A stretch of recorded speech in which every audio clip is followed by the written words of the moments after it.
recording එකත් start කරා. ඔව්. කවුට හරි මොනවා හරි කියන්න තියනවද?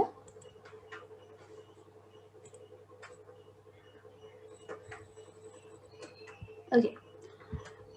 අපි කතා කරන්නේ company එකක winding up එක ගැන. ඒ කියන්නේ සුද්ධ සිංහලෙන් කියනවා නම් මොනවාද ගිනුම් තබා වසා දමනවා හරි මොකක් හරි එහෙම එකක් තමයි තියෙන්නේ. ඒ කියන්නේ company එක සම්පූර්ණයෙන්ම close කරලා දාන එතනින් පස්සේ company එකක් නැහැ.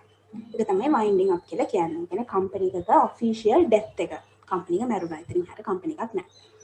එතකොට ඇයි මේ company එක collapse වෙන්නේ? collapse වෙනවා කියලා කියන්නේ company එකක් බංකොලොත් වෙනවා. කියන්නේ බිඳ වැටෙනවා. ඉතින් company එකක් බිඳ වැටෙන්න හේතු කියන්නේ සාමාන්‍ය හේතු ගොඩක් තියෙන්න පුළුවන් සාමාන්‍ය ලෝකේ කියන්නේ capital මදි company එකේ තියෙන ඊළඟට company එකේ working capital ඒ කියන්නේ company එකක තියෙන කෙටි කාලීන වත්කම් සහ වගකීම් සම්බන්ධයෙන් සිදු කරන කළමනාකාරීත්වය හරිම දුර්වලයි.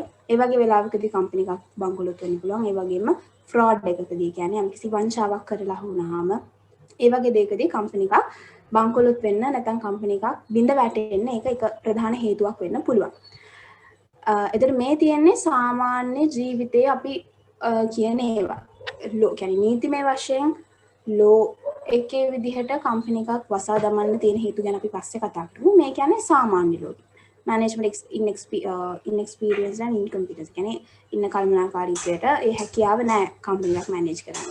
ඊළඟට ඒ කළමනාකාරීත්වය ඒකට ඒගොල්ලන්ට දෙන්න තියෙන attention එක දෙන්නේ නැහැ. යාළුවා meetings වලට එන්නේ නැහැ. meeting directors 10 දෙනෙක් ඉන්නවා නම් දෙන්නයි meeting එකට එන්නේ. ඒතකොට decision එකක් ගන්න බෑනේ. ඒ වගේ වෙලාවකදී company එකක් තව ඉස්සරහට කරගෙන යන්න බෑ. ඊළඟට මොනවා හරි ගිණුම් තැබීමේ මොනවා හරි වංචාවල් වෙනවා නම් එහෙන් මාටිය ගහනවා නම් එතකොටත් company එකක් කරගෙන යන්න බෑ. ඒ වගේම තමයි අපි දන්නවා දැන් තියෙන ව්‍යාපාර පරිසරය හරිම turbulent. ඊටමත් ඉක්මනින් වෙනස් වෙන සුළුයි. ඉතින් company එකක් වුණත් ඒකට ඉක්මනට adapt වෙන්න ඕනේ. ඒ වෙනස් වෙන දේවල් වලට ඉක්මනට ඒවා company එකක් ඒ දේවල් ගලප ගන්න ඕනේ යාළුවා. එහෙම කරන්නේ නැතුනම මේක automatically company එකට ඉස්සරහට යන්න බෑ. ඒ වගේම තමයි මේ spend too much on R&D මම හිතනවා ඔයාලගේ slide එකේ තියෙක ඇති කියලා මම හිතනවා නැත්නම් මගේ slide එක විතරක් දන්නේ නැහැ. මට ඒක මතක නැහැ මම add කරගත්තද කියලා. මේ ඒ කියන්නේ දැන් company එකක් research and development කරන්න ඕනේ. නැත්නම් company එකට ඉස්සරහට යන්න බෑනේ. මේ නැත් එකම තැන පල් වෙනවානේ. හැබැයි research and development වලට ඕනෑමට වඩා වියදම් කරන්න ගියොත් එහෙම හිතනකො company එකේ මාස ආදායම රුපියල් 10,000යි. උනාට 35000ක් විතර ණය දාලා ආරම්භ කරලා රිසර්ච් ඩෙවලොප්මන්ට් කරනවා. ඒ වගේ වෙලාවකදී කම්පැනි එකකට ඉස්සරහට යන්න බෑ. ඉතින් ඒ වගේ දේවල් වලදී සාමාන්‍ය ජීවිතයේදී සාමාන්‍ය ව්‍යාපාර ලෝකයේදී කම්පැනි එකක් කොලැප්ස් වෙන්න මේවා හේතු වෙන්න පුළුවන්.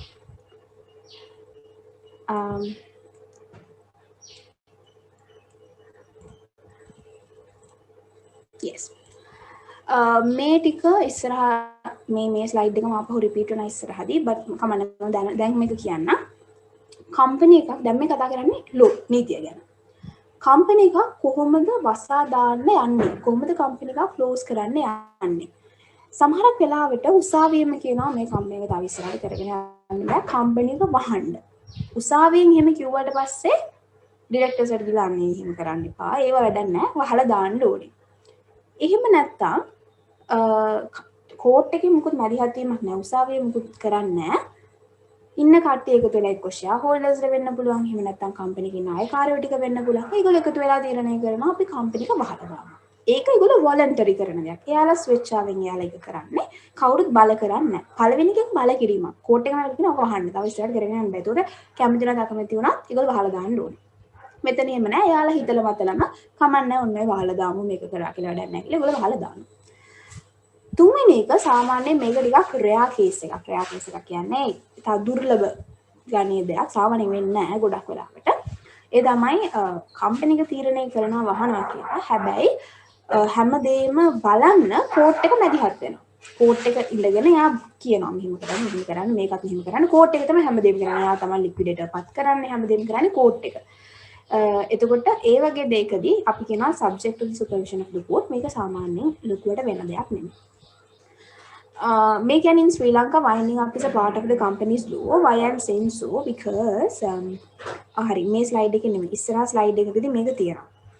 මේ තියෙන මෙන්න මේ ස්ලයිඩ් එකේදී තියෙනවා. මම ඒක කියන්නම් ඒ ස්ලයිඩ් එකට ආවහම මොකද්ද මේ අන්තිමටම තියෙන එකේ තේරුම කියලා. ඉන්ට්‍රොඩක්ෂන්. මොකක්ද වයින්ඩින් අප් එකක් කියලා කියන්නේ? වයින්ඩින් අප් එකක් එහෙම නැත්නම් ලික්විඩේෂන් එකක් කියලා කියන්නේ අවසානය නෙමෙයි. අවසානයට යන ගමන. process එකක්. වයින්ඩින් අප් එකක් කියන්නේ process එකක්. ඒක ක්‍රියාපටිපාටියක්. ඒතර මේක පියවරෙන් පියවර ගිහිල්ලා අන්තිම රිසල්ට් එක. අන්තිමට මෙන රිසල්ට් එක තමයි dissolution. dissolution කියන්නේ ඒක තමයි මරණය. එතන ඊට කම්පැනි එකක් නැහැ. වයින්ඩින් අප් එකේ කම්පැනි එක තියෙනවා. කම්පැනි එක මරණය දක්වා අරගෙන යනවා. dissolution කියන්නේ ඉවරයි. කම්පැනි එක නැහැ. gone. එතකොට මේ වයින්ඩින් අප් එක කියන්නේ ඒක process එකක්. මෙතනදි වෙන්නේ කම්පැනි එකේ තියෙන ඔක්කොම affairs කියන්නේ not love affairs නෙමෙයි මම කියන්නේ කම්පැනි එකක තියෙන business affairs. ඒ කියන්නේ ඔය මිලදී ගන්නු විකුණුම් නායකාරියත් එක්ක තියෙන ඒවා ඔය එක පාර්ශවයන් එක්ක තියෙන සම්බන්ධතාවයන් සියල්ලම ඉවර කරනවා. ඔක්කොම ටික ක්ලෝස් කරලා දානවා. එතනින් හරිය කිසිම සම්බන්ධයක් නැහැ. කම්පැනි එක නිකන් අර එක තැනකට ගිහලා හිර කරලා දානවා. කාත් එක්කත් කිසිම එලි කාත් එක්කත් සම්බන්ධයක් නැහැ. එයා වෙනම දැන් ඉන්නේ. එතකොට එහෙම කරලා තමයි මේ වයින්ඩින් අප් එක පටන් ගන්නෙ. වයින්ඩින් අප් එක මුලදීම ඔක්කොම ටික තියෙන කනෙක්ෂන්ස් ටික කපලා දාලා අර පියවරෙන් පියවර ගිහිල්ලා අන්තිමටම වහලම දානවා. වහලම දාන එක තමයි කියන්නේ dissolution. ඒ dissolution එක යන පාර තමයි වයින්ඩින් අප් කියලා කියන්නේ. එතකොට වයින්ඩින් අප් එකේදී මොකද වෙන්නේ? වයින්ඩින් අප් එකේදී මුලින්ම කරන්නේ කම්පැනි එකේ තියෙන assets වත්කම් ඔක්කොම ටික එකතු කරනවා. ඔක්කොම ওই තියෙන දීපල ඊළඟට ගොඩක් තියෙනවානේ. ඒ දීපල හැම දෙයක්ම එකතු කරලා එක තැනකට අරගෙන ඒක විකුණන. අපි කියනවා රියලයිස් කරනවා කියලා. ඔයගලන්ට accounting වල මතක ඇති තියෙනවානේ උපලබ්ධි සංකල්පය කියලා එකක්. කියන්නේ රියලයිසේෂන් උපලබ්ධි කරනවා. අන්න එහෙම වත්කම් ටික උපලබ්ධි කරලා ඒ එන සල්ලි වලින් එන ඩෙටර්ස් ටික ඔක්කොම පේ කරලා දානවා. මෙන්න ඔයගොල්ලන් ණයට ගන්න. අද දැන් ඔයාලා යන්න මොනවා හරි ඉතුරුනොත් එහෙම ඒ ටික ෂෙයා හෝල්ඩර්ස්ලා දීලා දානවා. ඔයාලා එන්න මේ ටික ඔයාලගේ අරගෙන යන්න. ඉවරයි. මම කියන්න කොහොමද ඒක බෙදන්නේ කියන එක. මම මෙතන වරහනට දාලා තියෙන based on the articles or the agreements among parties කියලා. ඒක මම හරියටම කියන්නම් කොහොමද ඒක වෙන්නේ කියන එක. ඊළඟට දැන් ඊළඟ දෙකේම තියෙන්නේ අර කිව්ව ටිකම තමයි. It is process which prepares the company for its death. Dissolution එකට company එක සූදානම් කරන process එකට ක්‍රියාපටිපාටි තමයි winding up කියන්නේ. In the broad sense is the bankruptcy. අන්න ඒක චුට්ටක් විතර මේ පොඩක් ආගියබල් කියන්නේ විවාදයට නැගෙන දෙයක් තමයි මේ අන්තිම පොයින්ට් එක. ඒ තමයි bankruptcy කියන්නේ බංකොලොත් වීමනේ. එතකොට මෙතනදී වරදි විදියට වටහා ගන්න එපා. කම්පැනි එකක් වහලා දාන්න එක බංකොලොත් විය යුතුයි කියලා. එහෙම එකක් නෙමෙයි මේ කියන්නේ වයින්ඩින් අප් එකක් කරාට පස්සේ කම්පැනි එක බංකොලොත්. මොකද තියෙන ඔක්කොම ටික ඇසට්ස් ටික විකුණනවා. සල්ලි ටික ගන්නවා. ඊට පස්සේ ඒ ටික ඔක්කොම ටික හැමෝටම බෙදලා දුන්නාම කම්පැනි එකට 7-5ක ඉතුරු වෙන්නේ නැහැ නේ. කියන්නේ කම්පැනි එක ඊට පස්සේ බංකොලොත් වෙනවා. already කම්පැනි එක බංකොලොත් වෙලා වහලා දානවා කියන එකයි කම්පැනි එක බංකොලොත් වෙන්නේ නැතුව කියන්නේ බංකොලොත් නෑ කම්පැනි එක ඕනනම් කරගෙන යන්න පුළුවන්. හැබැයි එයාලා තීරණය කළා කම්පැනි එක වහලා දානවා. එතකොට අර තියෙන ඔක්කොම සල්ලි ටික අරගෙන බෙදලා දුන්නාට පස්සේ ඉතින් කොහොමත් බංකොලොත්නේ. ඒ දෙක දෙකක්. ඒ දෙක පටලව ගන්න එපා. ඊළඟට winding up is formed. මේ කියන්නේ නිකන් winding up එක ආවට ගියාට කරන්න බෑ. දැන් මට හිතෙනවා කම්පැනි එක හෙට වහලා දානවා කියලා. මම දැන් මගේ ෂෙයා හෝල්ඩර්ස් ඉතුරු ටික අය ඩිරෙක්ටර්ස්ලා මමත් කතා කරලා වොලන්ටරි winding up එකකට යනවා. එතන මම කියනවා මේ ඔය තියෙන නීති වැඩ නැහැ. ඔය ටික ඔක්කොම එකතු කරලා ගන්න. මේ ටික විකුණන්න. මේ ටික මේගොල්ලන්ට දෙන්න. ඔහොම කියලා මට කැමති විදිහට කරන්න බෑ. ඒකට තියෙනවා companies act එකේ procedure එකක්. මුලින්ම මෙහෙම කරන්න ඕනේ, ඊළඟට මෙහෙම කරන්න ඕනේ, ඊළඟට මෙහෙම කරන්න ඕනේ කියලා process එකක් තියෙනවා. මට මේ process එකේ තියෙනවා නම් අපි හිතමුකෝ පියවරයන් 10ක්. ওই 10න් මට දෙක තුනක් මැද්දෙන් මිස් කළා මම කැමති නැහැ කියලා මට අයින් කරන්න බෑ. මම අනිවාර්යෙන් ඒ හැම එකක්ම පිළිපදින්න ඕනේ.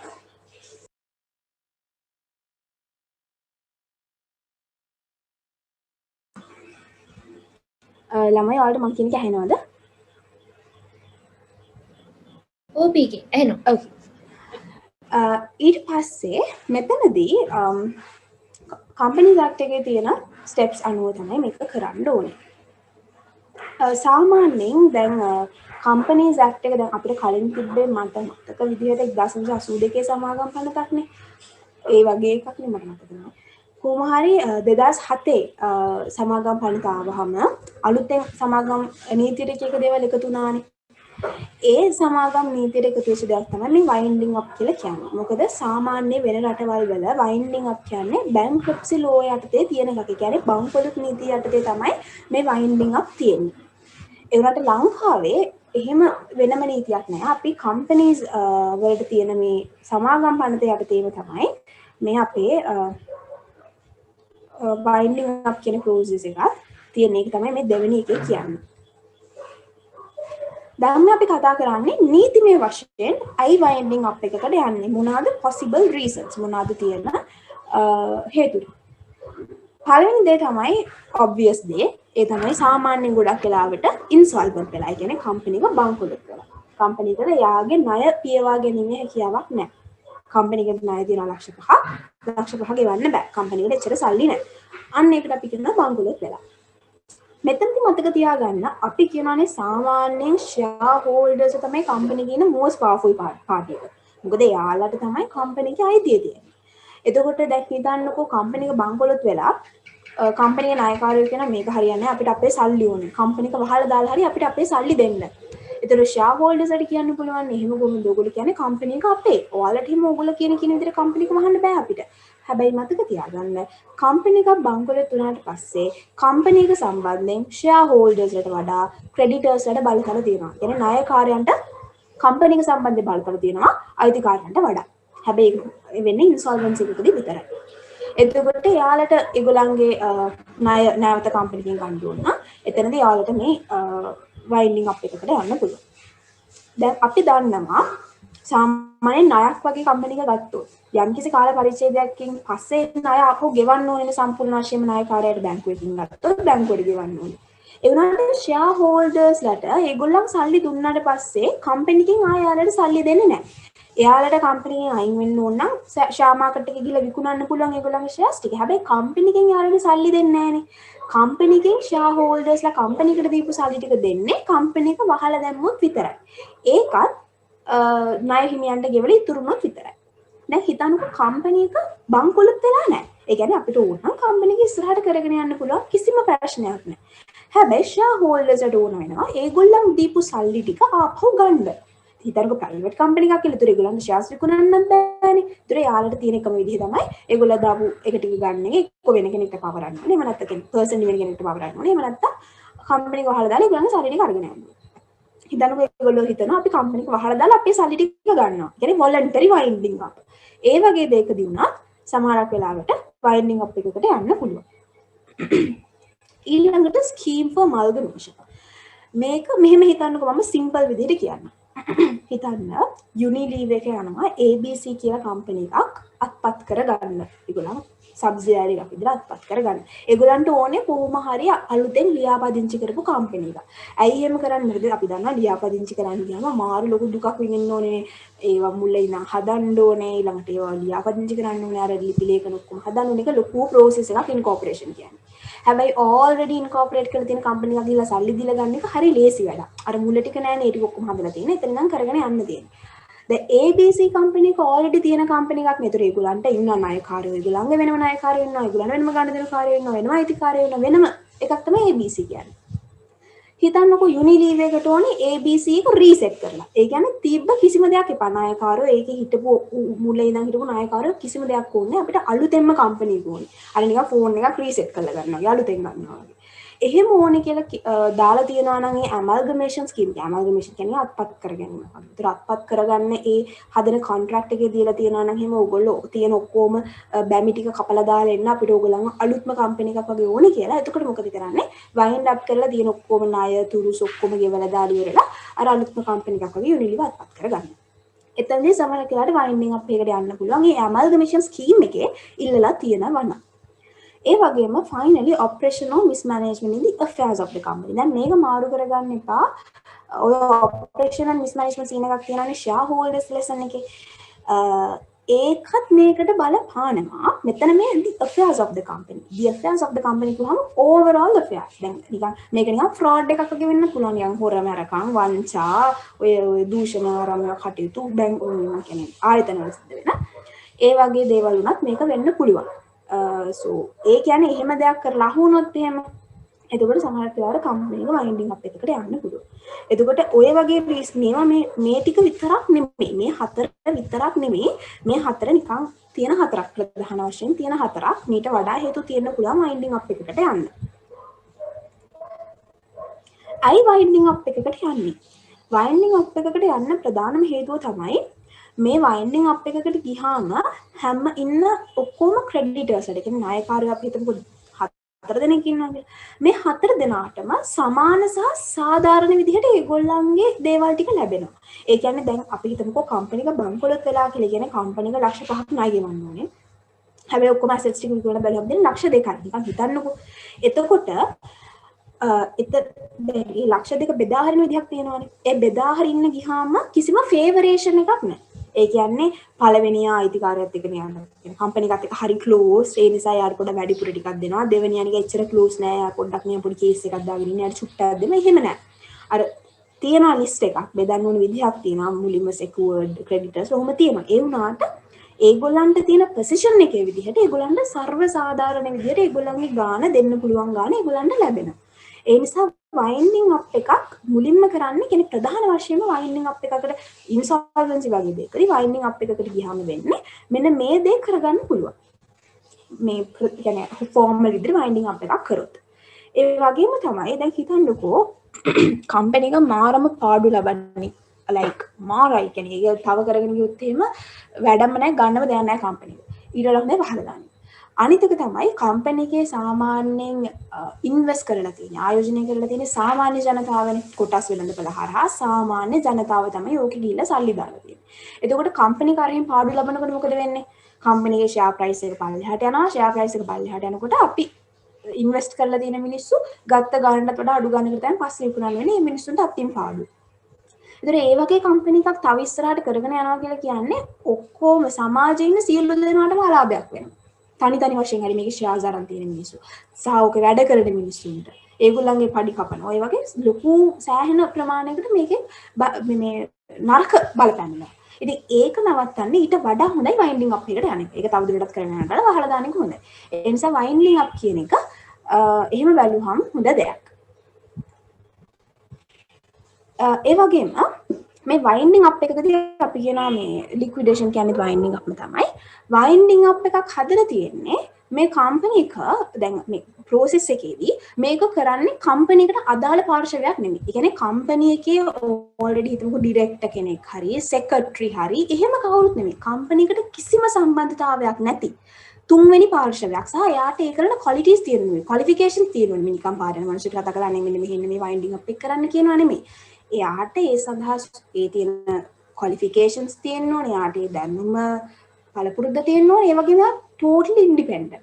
සම්පූර්ණයෙන්ම නිදහස් පාර්ශවයක්, ස්වාධීන පාර්ශවයක්. ඒතර යාට කවුරු ගැනවත් හොඳ සම්බන්ධතාවයක්, පෞද්ගලික සම්බන්ධතාවයක් එහෙම කිසිම දෙයක් නැහැ. එයා හරිම ස්වාධීන අසකින් බලලා තමයි මේ කාර්යය සිද්ධ කරන්නේ.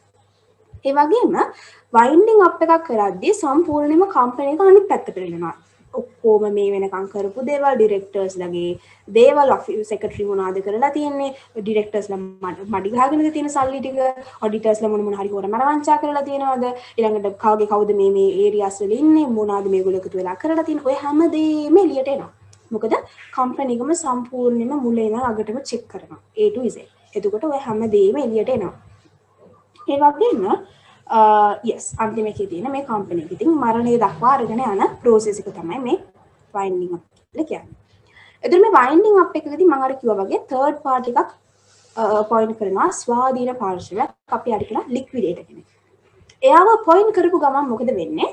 සම්පූර්ණ කම්පැනි එකම නිකන් එයාට අයිති වගේ තමයි. එයාට තමයි සම්පූර්ණ වත්කම් සම්බන්ධයෙන් අයිතිය ලැබෙන්නේ. එයා ඔක්කොම ටික එකතු කරගන්නවා. ඒ ටික විකුණනවා හරි මොනවා හරි හොඳයි කියලා හිතන දේවල් ටිකක් කරනවා ඒ වත්කම් වලට ඒකෙන් එයා මොකද කරන්නේ වයින්ඩින් අප් එකේ කොස්ට් එකක් තියෙනවනේ කියන්නේ මෙතන මේ කරන්න දැන් ලික්විඩේට් එකේ සැලරි එක ඊළඟට තව මොන හරි ලීගල් චාර්ජස් තියෙන්න පුළුවන් ඒ වගේ අර තියෙන ඒ කොස්ට් මොන හරි තියෙනවනේ වියදම් වයින්ඩින් අප් ප්‍රොසෙස් එකේ වියදම් මොන හරි තියෙනවනේ එයා ඒ ටික ගෙවල ඉවර කරනවා ඊට පස්සේ ක්‍රෙඩිටර්ස්ලට එයා ගෙවල ඉවර කරනවා තව මොන හරි තව පොඩ්ඩක් හරි කීයක් එහෙමෙන් හරි ඉතුරුනොත් එහම එයා ඒ ටික තියෙන ෂෙයා හෝල්ඩර්ස්ලට බෙදලා දෙනවා ඊට පස්සේ සම්පූර්ණයෙන්ම කම්පැනි එක ඉවරයි. වහලා දැම්මා. මෙතනදී මතක තියාගන්න වයින්ඩිං අප් ප්‍රොසෙස් එකේදී කම්පැනි එකේ නම තියෙනවා. ඒ කියන්නේ දැන් වයින්ඩිං අප් එක පටන් ගත්තා කියලා කම්පැනි එක නැති වෙලා යන්නේ නැහැ. කම්පැනි එක තියෙනවා. මේ හැබැයි දැන් අපි හිතමු දැන් මේකේ මොකක් හරි එකක් තිබ්බා මට හරියට මේක ෂුවර් නැහැ. මම ඒකයි කියන්නේ නැහැ කියලා හිතුවේ. ඊට මම පොඩි අදහසක් දෙන්නම් මේක මතක තියාගන්න එපා. මම කොහෙද ලියාගෙන තිබ්බා මට මතක නැහැ. හැබැයි මම කවුරු කියලා දෙක ලියාගත්තේ කියලා. මේ තමයි අපි මේ උතන තියෙනවා මේ පෙටිෂන් එකක් බාර දෙන සීන් එකක් මොකක් හරි රෙජිස්ටර් සම්බන්ධයෙන්. ඒ කියන්නේ රෙජිස්ටර් වයින්ඩිං අප් ඒකේ අර ඉන්ෆෝම් කරාට පස්සේ මාස 3කින් තමයි සම්පූර්ණ කම්පැනි එක වහලා දාන උන්නම කතාවක් මොකක් හරි එකක් මට කොහෙන් හරි ඇහිලා තිබ්බා. හැබැයි මට ඒක ෂුවර් නෑ. අර ඒක තමයි මේ අන්තිම පොයින්ට් එකට කලින් පොයින්ට් එකේ කියන්නේ the company is then dissolved until it is so dissolved its corporate state continues. ඒ කියන්නේ මේ වහලා සමහරට සම්පූර්ණ වහලා දැම්මත් නම ටිකක් කල් තියෙනවා අර මොකක් හරි ඕඩර් එකක් දීලා මාස 3ක් දුන්නම කොහොමද යනකම් ඊට පස්සේ සම්පූර්ණයෙන්ම කම්පැනි එකක් නැහැ. ABC කියලා කම්පැනියක් ජීවිතේට තිබ්බේ නෑ වගේ තමයි ඒක සම්පූර්ණයෙන්ම වහලා දාලා. ඒක මේ මට හරියටම කාලවකෝන් මතක නෑ. ඒ නිසා ඒක ලියාගන්න එපා කොහෙවත්. ඒක ෂුවර් නෑ මට. මේ අන්තිම එකේ කියන්නේ වයින්ඩිං අප් එක පටන් ගත්ත ගමන් ලික්විඩේටර්නේ නිකන් බොස් වෙන්න එතන. එතකොට ඩිරෙක්ටර්ස්ලාට කිසිම බලතලයක් නැහැ. ඒගොල්ලෝ මේ වෙනකම් මොන දේ කරත් එයාලට කිසිම බලයක් එතනින් එහාට නැහැ. ඒගොල්ලන්ගේ සම්පූර්ණ බලතල සියල්ලම ලික්විඩේට ගන්නවා. ඒගොල්ලන්ට කිසිම බලයක් නැහැ කම්පැනි එක ඇතුළේ. ඊළඟට මොකද්ද මේ ලික්විඩේටර්ට තියෙන බලතල ෂෙයා හෝල්ඩර්ස්ලා සම්බන්ධයෙන්. දැන් මෙහෙම හිතන්න. yes. මෙතන තියනවා මේ මොකද call on shares අන්න හරි. call on shares issue කරන සීන් එකක්. ඒ කියන්නේ දැන් හිතන්නකෝ ෂෙයා හෝල්ඩර් කෙනෙක් කම්පැනි එකේ shares කරනවා කියලා. ඒතර එක ෂෙයා එකක් රුපියල් 100යි. ඒක යාට පුළුවන් යම්කිසි කොටසක් ගෙවලා ගන්න. හිතන්නකෝ මම කම්පැනි එකක shares 100ක් ගන්නවා. රුපියල් 100යි ෂෙයා එකක් මම රුපියල් 40 ගානේ දීලා ගන්නවා. එතකොට මම තව 60ක් කම්පැනි එකට ගෙවන්න තියෙනවා. හැබැයි මම ඒ 60 තාම ගෙවලා නැහැ. හිතන්නකෝ වයින්ඩිං අප් එකකට ගියා කියලා. වයින්ඩිං අප් එකකට ගියාට පස්සේ ලික්විඩේටර්ට පුළුවන් ෂෙයා හෝල්ඩර්ස්ලට කතා කරලා ඔයා තව 60ක් ගෙවන්න තියෙනවනේ එකකට 60 ගානේ ඒ ටික ගෙවන්න. ඒ වගේ එයාට පුළුවන් ෂෙයා හෝල්ඩර්ස්ලට කතා කරලා අර ගෙවන්න තියෙන සල්ලි ටික ඉල්ල ගන්න. එයාට ඒකට බලතල තියෙනවා. If a shareholder or a former shareholder is otherwise liable to the company, yes. එතකොට ෂෙයාර්ස් සම්බන්ධයෙන් මොනවා හරි ගෙවන්න ඉතුරු ගාණක් තියෙනවා නම් ඒ ටික කතා කරලා ඉල්ල ගන්න පුළුවන්. ෂෙයාර්ස් වලට නැතුව වෙන මොකක් හරි බලතලයක් හිතන්නකෝ මේ ෂෙයාර්ස් සම්බන්ධයෙන් නෙමෙයි වෙන මොකක්ම හරි තියෙන මේ ලයබිලිටි එකක් හරි නිකන් මේ මොකක් හරි වගකීමක් ෂෙයා හෝල්ඩර් කෙනෙකුට තියෙනවා කම්පැනි එකට යම්කිසි ගාණක් ගෙවන්න. එයා දැන් ඉන්න ෂෙයා හෝල්ඩර් කෙනෙක් වෙන්න පුළුවන්. එහෙම නැත්නම් කලින් හිටපු ෆෝමර් ෂෙයා හෝල්ඩර්ස් කෙනෙක් කලින් හිටපු ෂෙයා හෝල්ඩර් කෙනෙක් වෙන්නත් පුළුවන්. කවුරු හරි හැබැයි එයා කම්පැනි එකට කීයක් හරි ගෙවන්න තියෙනවා. තාම ගෙවලා නැහැ. ඒ වගේ දෙයක දිනුනොත් ලික්විඩේටර් කෙනෙකුට කතා කරලා ඒ සල්ලි ගාණ ඉල්ල ගන්න පුළුවන්. ඔයා මෙන්න මෙච්චර ගාණක් ගෙවන්න තියනවා නේද? ඒ ටික දෙන්න කියලා එයාට ඉල්ල ගන්න පුළුවන්. එයාට ඒ සඳහා බලතල තියෙනවා. මේ දින අර මුල ටිකම තමයි modes of winding up. මම ඔය ස්ලයිඩ් එක අපු රිපීට් කරනවා කියලා. ඕකේ ඊළඟට compulsory winding up. දැන් මට කියන්න මේ වෙනකම් මොනවා හරි ඔයගලන්ට තියෙනවද අහන්න?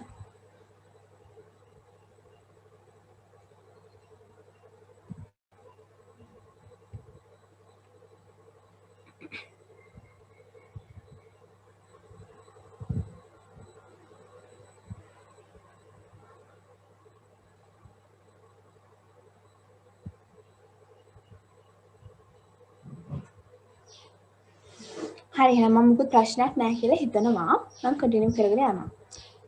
compulsory winding up. compulsory winding up කියන්නේ මේක කරන්නේ කෝට් එක. කෝට් එක තමයි මේ winding up එක කරන්නේ mainly. කියන්නේ කෝට් එකේ එයාලා තමයි කියන්නේ උසාවියේ තමයි තීරණය කරන්නේ winding up එකට යනවා කියලා. petition presented yes. commercial high court මම අර කලින් කිව්වා වගේ හැමතිස්සෙම company related matters වලදී ඉන්න court එක තමයි commercial high court එක.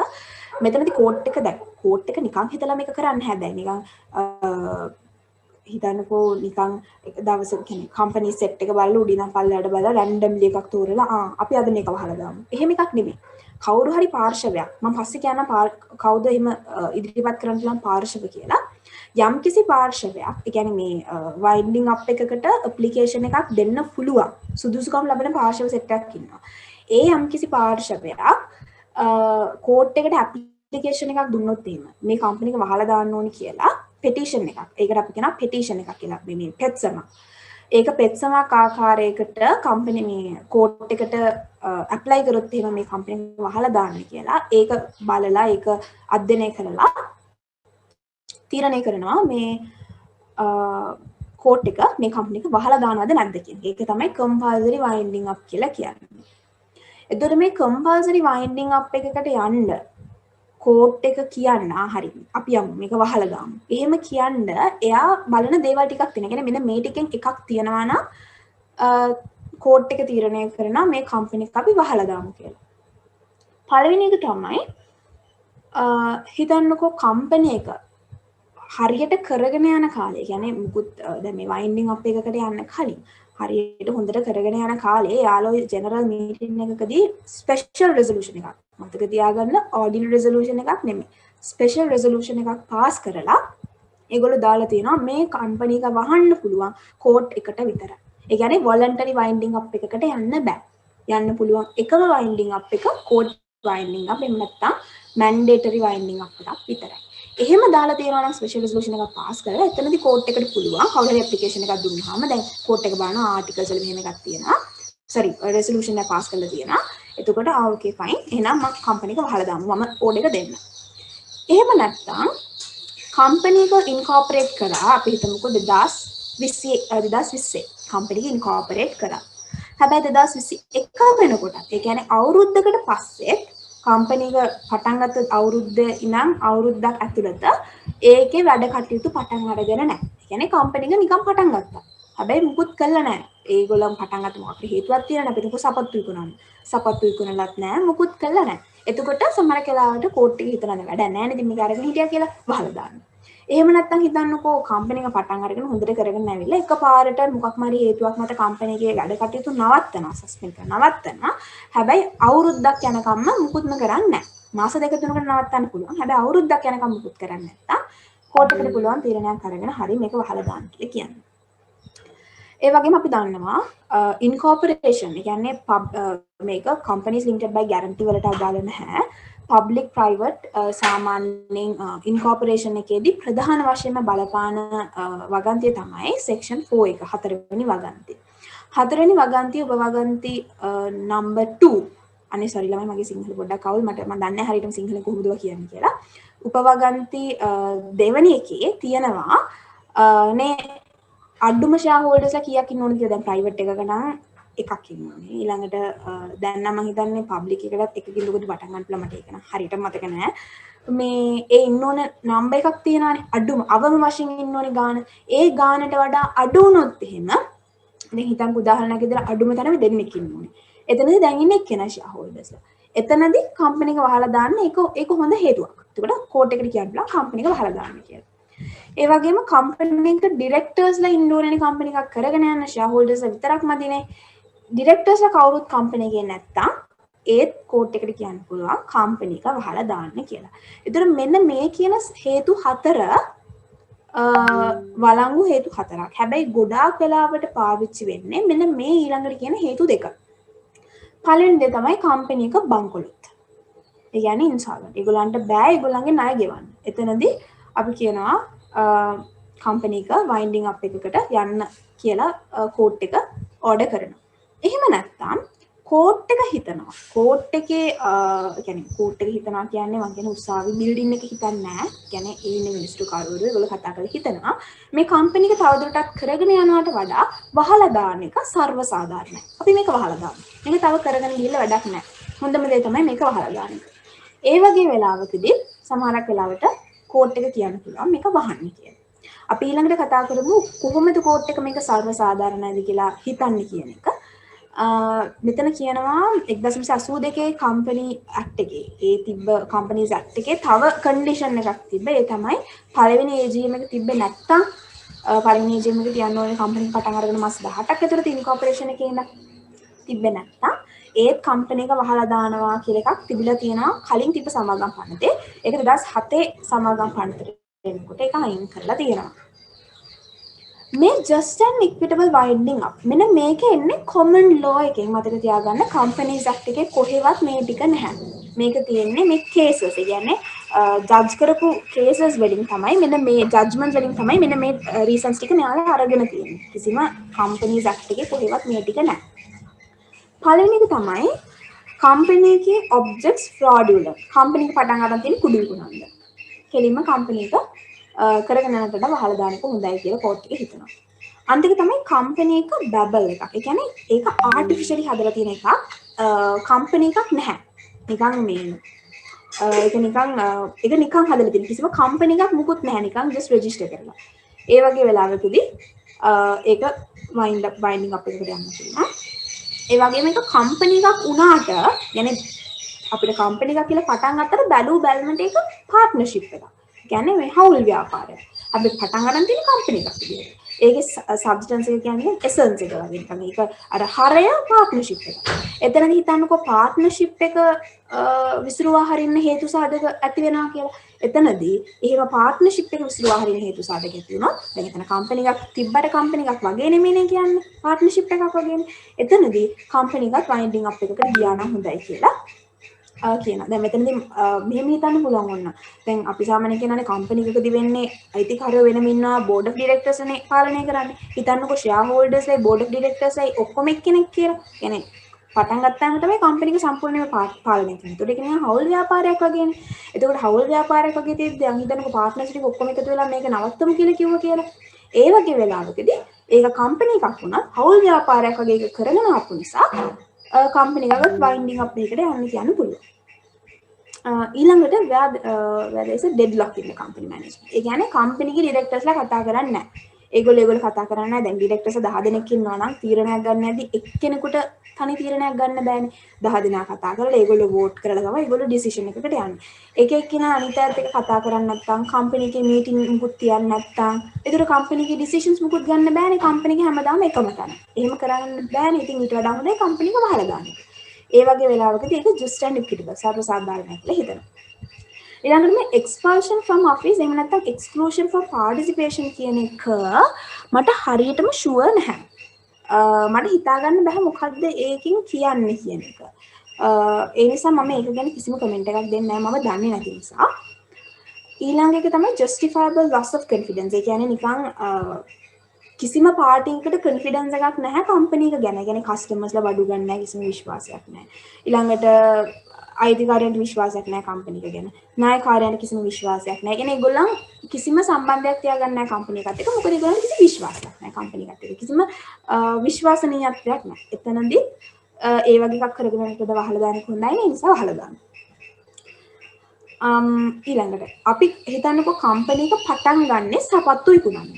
ඒක තමයි ප්‍රොමෝටර්ස්ලාගේ තිබ්බ ඔබ්ජෙක්ට් එක. කම්පැනි එක පටන් ගන්නෙ සපත්තු විකුණන්න. හැබැයි පටන් ගත්ත දවසේ ඉඳන් කරන්නේ ඔරෙන්ජ් ජූස් විකුණන එක. පටන් ගත්ත දවසේ සපත්තු විකුණන්නේ නැහැ මිනිස්සු. වෙන මොන හරි තමයි කරන්නේ. ඒ වගේ වෙලාවකදී කෝට් එක හිතනවා ඒක සරල සාධාරණයි වහලා දාන එක කියලා. يعني පටන් ගත්ත එක දෙයකට කරගෙන යන්නේ තව දෙයක්. කවදාවත් ඒගොල්ලන්ට බැරි වුණා පටන් ගත්ත බිස්නස් එක කරගෙන යන්නේ. ඒ වගේ වෙලාවකදී සමහරක් වෙලාවට වහලා දාන සීන් එකක් තමයි කියන්නේ. මේක සරල සාධාරණයි කියලා තමයි කියන්නේ. හැබැයි මෙතනදී මතක තියාගන්න දැන් හිතන්නකෝ මට පුළුවන් යුනිලීව් එකට විරුද්ධව පෙත්සමක් අත්සන් කරන්න නැත්නම් පෙත්සමක් ඉදිරිපත් කරන්න මේ යුනිලීව් එක වහලා දාන්න. කියන්නේ හිතන්නකෝ අර පෙත්සම් ඉදිරිපත් කරන්න පුළුවන් පාර්ශවයන්ගෙන් මම එක සුදුසුකම් ලත් පාර්ශවයක්. ඒ වගේ අවස්ථාවකදී හිතන්නකෝ මට මොකක් හරි යුනිලීව් එකත් එක්ක හෙන්න තරහවක් ඇවිල්ලා මම ගිහලා පෙටිෂන් එකක් දෙනවා පෙත්සම දෙනවා. කිසිම වැරද්දක් නැහැ යුනිලීව් එකේ. මම මොකක් හරි එතන කතාවක් හදලා මම ගිහලා පෙටිෂන් එකක් දෙනවා කෝට් එකට මේක වහලා දාන්න කියලා. එහෙම දුන්නාම මගේ මන් දිහා බලලා මගේ හැසිරීම සහ මම කරන දේවල් එක සමහරක් වෙලාවට කෝට් එකට තේරුනොත් එහෙම මෙයා මේක දීලා තියෙන්නේ improper purpose එකකට. ඒ කියන්නේ නොගැලපෙන හේතුවකට. කිසිම වැරද්දක් නැහැ. මෙයාගේ මොකක්යි පෞද්ගලික තරහකට තමයි මේක දීලා තියෙන්නේ. එහෙම තේරුනොත් එහෙම සමහරක් වෙලාවට කෝට් එක මේක neglect කරනවා. ඒ කියන්නේ එයා ඒක reject කරනවා. ඒක එයා තවදුරටත් බලන්නේ නැහැ. ඒ petition එක දිහා. නැත්තම් ඕනම තරහකාරයෙකුට ගිහිල්ලා මේ පුළුවන්නේ වයින්ඩින් අප් පෙටිෂන් එකක් දෙන්න. එහෙම කරන්නේ නැහැ කෝට් එක. ඒක බලලා එයා තීරණය කරනවා මේක කරන එක හොඳයිද නැද්ද කියලා. එයාට තේරුණොත් මේක හොඳයි කියලා එයා ඒක කන්සිඩර් කරනවා කෝට් එක. නැත්තම් එයා ඒක හැමම අයින් කරලා දානවා. ඕකේ. දැන් මට කියන්න මොනවා හරි ප්‍රශ්නයක් තියෙනවද?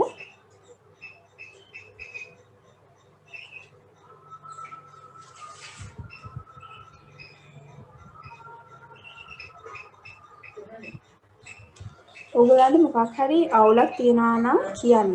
මම චුට්ටක් විතර ස්පීඩ් කරනවා. sorry මේ මොකද මම මේ තියෙන points ටික තමයි කියන්නේ. මම වෙන මොකද additionally කියන්න නැති නිසා මම point එකට කියාගෙන යනවා. මේ මොනවා හරි අවුලක් තියනවා නම් මට කියන්න අවුලක් නැහැ. මොනවා හරි මට තේරෙන තරක් තියනවා.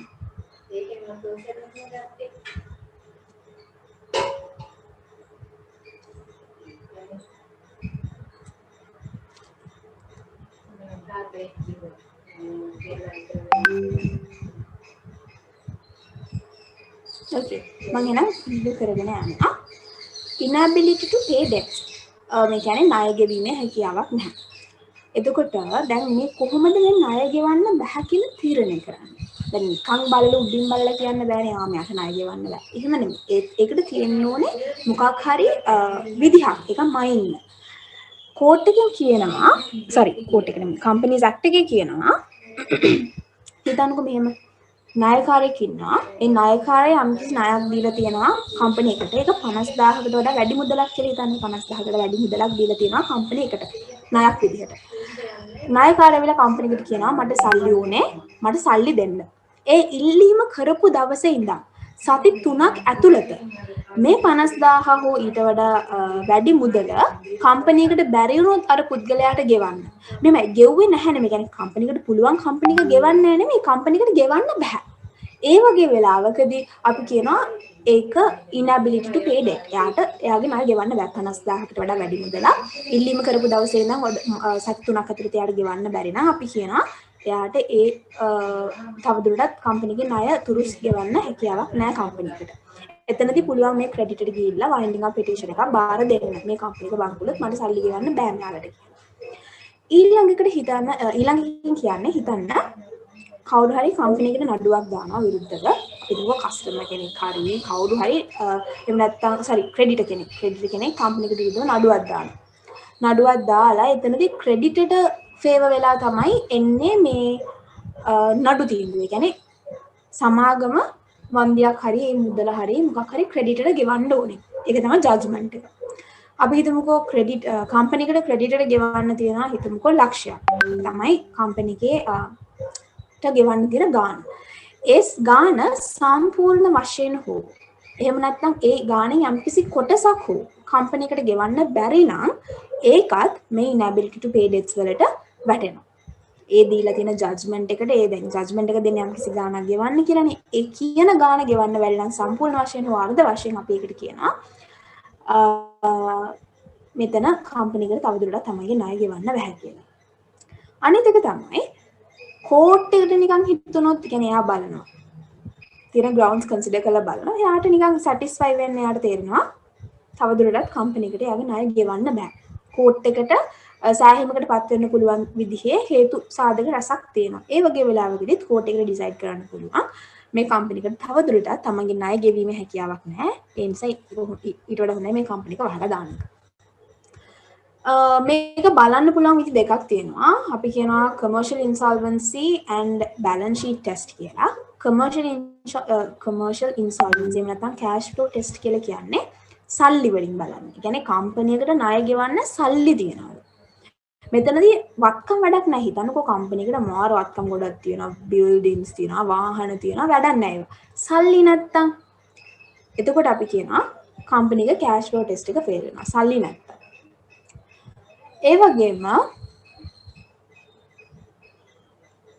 conducting yes. ඒ කියන්නේ සාමාන්‍ය ව්‍යාපාර කටයුතු අතරතුරදී assets භාවිතා කරන්නේ නැතුව වත්කම් පාවිච්චි කරන්නේ නැතුව සාමාන්‍ය ව්‍යාපාර කටයුතු අතරතුරදී ණය ගෙවීමේ හැකියාවක් නැත්නම් අපි ඒකට කියනවා commercial insolvency කියලා. balance sheet test කියන්නේ අර වත්කම් සහ වගකීම්. ඒ කියන්නේ වගකීම් පියවන්න තරම් වත්කම් කම්පැනි එකට නැත්නම් අපි කියනවා balance sheet test එක fail වෙනවා කියලා. who may entitled මේ තියෙන්නේ කාටද petition එකක් දෙන්න පුළුවන්. හැමෝටම petition එකක් දෙන්න බෑ. නිකන් Unilever එකේ ගාවින් ඉස්සරහින් යන මිනිස්සුන්ට කියලා petition එකක් දෙන්න බෑ. petition එක දෙන්න පුළුවන් පාර්ශව ටිකක් ඉන්නවා. පළවෙනි එක තමයි company එක. ඒ කියන්නේ Unilever එක දැන් අපි කියන්නේ ඒගොල්ලෝ jurisdiction persons කියලා. ඒ කියන්නේ natural persons නෙමෙයි, සාමාන්‍ය මිනිස්සු නෙමෙයි. හැබැයි නීති ඉදිරියේ artificial person කෙනෙක් විදිහට සැලකෙනවා company එක. ඒතර company එකට පුළුවන් ගිහිල්ලා petition එකක් දෙන්න. මේ කම්පැනි එක අපේ කම්පැනි එක වහලා දාන්න. ඒ වගේම ක්‍රෙඩිටර් කෙනෙකුට හරි ක්‍රෙඩිටර්ස්ලට හරි. ඒ කියන්නේ එක්ක තනි ණයකාරයෙක්ට නැත්නම් ණයකාරයෝ සෙට් එකක් එකතු වෙලා ගිහිල්ලා මේක දෙන්න පුළුවන්. මෙතනදී තියෙනවා including any contingent or prospective creditor or creditors කියලා. මෙතනදී මේ කියන්නේ මේක පොඩ්ඩක් විතර සංකීර්ණ කතාවක්. මේ ඔයගොල්ලන් companies act එක රිෆර් කරා නම් තීරෙයි. මේ ওই contingent එහෙම නැත්නම් prospective creditors ලා කියන්නේ කවුද කියන එකේ ටිකක් තියෙනවා දාලා. නිකන් මේ හිතන්නකෝ. ඒ කියන්නේ නිකන් දැනට company එක ණයක් දැනට ඒ කියන්නේ වර්තමානයේ ඒ බැඳීම නෑ යාට ගෙවන්න. හැබැයි අනාගතයේදී බැඳීම ඇති වෙන්න තියෙනවා. අර ඒ වගේ සීන් එකක්. ඒ වගේ ක්‍රෙඩිටර්ස්ලත් මේකට අදාළ වෙනවා. වර්තමානයේ ඒ බැඳීම නැහැ. කියන්නේ දැනට ඒ බැඳීම නෑ. හැබැයි අනාගතේ කවදම හරි දවසක බැඳීම යාට එනවා කම්පැනි එකට. අනිවාර්යෙන් ඒ ගාණ ගෙවන්න ඕනේ. හැබැයි දැන් ගෙවන්න ඕනේ. අර ඒ වගේ සීන් එකක්. එහෙම සීන් එකකදී ඒ ක්‍රෙඩිටර්ස්ලට ඕනනම් පුළුවන් මේ පිටිෂන් එක දෙන්න. දැන් ඉන්න ක්‍රෙඩිටර්ස්ලා විතරක්ම නෙමෙයි. by any contributor. මේ contributor කියන කතාව මම ඉස්සරහට දෙනවා. මම එතකොට කියන්නම් කවුද මේ contributor කියන්නේ කියලා හරියටම දැනට හිතා ගන්නකො shareholders ලා කියලා. company එකේ ඉන්න shareholders. ඒ කියන්නේ දැන් ඉන්න shareholders ලා එහෙම නැත්නම් winding up process එක පටන් ගත්ත දවසේ ඉඳන් අන්තිම මාස 6 ඇතුළත. ඒ කියන්නේ පටන් ගත්තේ ජනවාරි 1 වෙනිදා නම් ඊට කලින් අවුරුද්දේ අන්තිම මාස 6 ඇතුළත shareholder කෙනෙක් වෙලා හිටපු කෙනෙකුට පුළුවන් මේක කරන්න. all මේ පාටිස් වෙන වෙනම ඕනනම් මේකට කරන්න පුළුවන්. එහෙම නැත්නම් මේ ඔක්කොම ටික එකට එකතු වෙලා හරි මේක මේ winding up petition එක ෆයිල් කරන්න පුළුවන්. ඕනේ නම් කම්පැනි රෙජිස්ට්‍රාර් වරයාට මේ 177 වෙනි වගන්තියේ උපවගන්තිය 3 වෙනි එකට අදාළව ඒකේ තියෙනවා ගයිඩන්ස් එක දීලා රෙජිස්ට්‍රාර් ඇයි winding up petition එකක් දෙන්නේ කියලා. කියන්නේ රෙජිස්ට්‍රාර්ට කියන්නේ එයාටත් තියෙනවා යම්කිසි හේතු සාධකයක්. රෙජිස්ට්‍රාර් ඒ හේතු ටික හොයාගත්තොත් මෙන්න මේ ටික මෙතනට බලපානවා කියලා එයාට රෙජිස්ට්‍රාර්ට පුළුවන් ගිහිල්ලා කෝට් එකට කියන්න මේ කම්පැනි එක වහලා දාන්න මේක තව කරලා හරියන්නේ නැහැ කියලා. මට හරියට මතක නෑ මොනවාද ඒකේ තිබ්බේ කියලා. මම ඒක ඔයගලන්ට ඕන නම් මම ඒක රිෆර් කරලා වෙනම කියන්න මට දැන් මතක නෑ. මම මේක ස්ටඩි කරද්දි මම බැලුවා වගේම මතකයි. එහෙම ඔළුවේ යන්තම් කැරගෙන යනට එපා. මට ෂුවර් නැහැනේ. මම ඒක හරියටම බලලා කියන්න. මම ඇත්තටම දැන් දන්නේ නැහැ කොහොමද ඔය එහෙට මෙහෙට ෂෙයා කරන්න කියලා. මේ මම හිතනවා මම නොදන්න දේවල් කරනට වඩා මම මෙහෙම යන්නම්. මොන හරි පර්සනලි ඔයගලන්ට අවුලක් තිබ්බොත් මට ඒක පර්සනලි කතා කරලා අහන්න මම කියලා දෙන්නම්. 177 වගන්තිය ගැන. ඊළඟට කවුද මේ කන්ට්‍රිබියුටරි? මෙතන ඊළඟ එකේ තියෙන කවුද කන්ට්‍රිබියුටරි කියන්නේ කියලා මම මෙතන කියන්නම්. කොහොමද කන්ට්‍රිබියුටරි කෙනෙක් පෙටිෂන් එකක් දෙන්නේ? මේ එයා කියන්නේ හැම කන්ට්‍රිබියුටරි කෙනෙකුටම පෙටිෂන් එකක් දෙන්න බෑ. දැන් අපි කියුවේ කන්ට්‍රිබියුටරි කියන්නේ ෂෙයා හෝල්ඩර්ස් කියලානේ සාමාන්‍ය. දැන් හිතන්නකෝ මට අද ගිහිල්ලා යුනිලිවර් එකේ ෂෙයාර්ස් අරගෙන හෙට ගිහිල්ලා පෙටිෂන් එකක් දාන්න බෑ. ඒක කරන්න පුළුවන් විදිහක් තියෙනවා. හැමෝටම ගිහිල්ලා මේ මම ෂෙයා හෝල්ඩර් කෙනෙක් වෙච්ච පමණින් මට ගිහිල්ලා පෙටිෂන් එකක් දෙන්න බෑ. ඒක දෙන්න පුළුවන් විදිහක් තියෙනවා. පළවෙනි දේ තමයි හිතන්නකෝ ඉන්න ඕන මිනිමම් ෂෙයා හෝල්ඩර්ස්ලා ගන්න දෙන්නයි දැන් ඉන්න එක්කෙනයි කියලා. එතකොට ඉතුරු වෙලා ඉන්න එක්කෙනාට ගිහිල්ලා පෙටිෂන් එකක් දෙන්න පුළුවන්. දෙන්නෙක් ඉන්න ඕනේ මම විතරයි ඉන්නේ ෂෙයා හෝල්ඩර්ස්ලට. ඒ නිසා මේ කම්පැනි එක වහලා දාන්න කියලා. ඒ වගේ ෂෙයා හෝල්ඩර් කෙනෙකුට හැකියාව තියෙනවා මේක ඉදිරිපත් කරන්න. දෙවෙනි එක තමයි the shares in respect of which is contributory or some of them either were originally allotted to him or have been held by him and registered in his name. Company එක ඉන්කෝපරේට් කරන වෙලාව. ඒ කියන්නේ company එකක් පටන් ගන්න කලින් මේ shares allocate කරනානේ කට්ටියට අපි ඒකට කියනවා share allotment කියලා. ඒ කියන්නේ මේ අපි කම්පැනි එකක් ස්ටාර්ට් කරනවා කියලා නෑ මම හිතන්නේ ඉන්කෝපරේෂන් එකෙන් පස්සේ IPO එකේදී IPO එකේදී initial public offering එකේදී අර shareholdersට කතා කරලා එන්න කියලා අර tenders හදලා එහෙන ලොකු process එකක් යනවානේ. එතනදී මුලින්ම කම්පැනි එක පටන් අරගෙන මුලින්ම shares දෙන set එකක් ඉන්නවනේ. කියන්නේ පළවෙනිම shareholdersලා. අන්න ඒ කෙනෙකුට පුළුවන් petition එකක් දාන්න. එහෙම නැත්නම් or at least 6 months during the 18 months immediately preceding the date of commencement of the winding up. winding up එක පටන් ගන්න හිතන්නකෝ 2021 ජනවාරි වෙල කියලා. 2021 ජනවාරි වල ඉඳන් ආපස්සට මාස 18ක් ඇතුළත. මතක තියාගන්න ජනවාරි ඉඳන් ආපස්සට මාස 18ක් ඇතුළත කොහේ හරි මාස 6කදී අඩුම තරමේ මාස 6කදී ෂෙයා හෝල්ඩර් කෙනෙක් වෙලා හිටියොත්. මේක පටලව ගන්න එපා. පටන් ගත්ත කියන්නේ වයින්ඩින් අප් එක පටන් ගන්න දවසේ ඉඳන් ආපස්සට මාස 18ක් ඇතුළත අඩුම තරමේ මාස 6ක් හරි ෂෙයා හෝල්ඩර් කෙනෙක් වෙලා හිටපු කෙනෙකුට පුළුවන් winding up petition එකක් දෙන්න. ඒ වගේම commencement of years have developed on the okay. හිතන්නකෝ already shareholder කෙනෙක් වෙලා හිටියා. හිතන්නකෝ මගේ ආච්චි shareholder කෙනෙක් වෙලා හිටියා මොකක් හරි company එක ලොකු කාලයක්.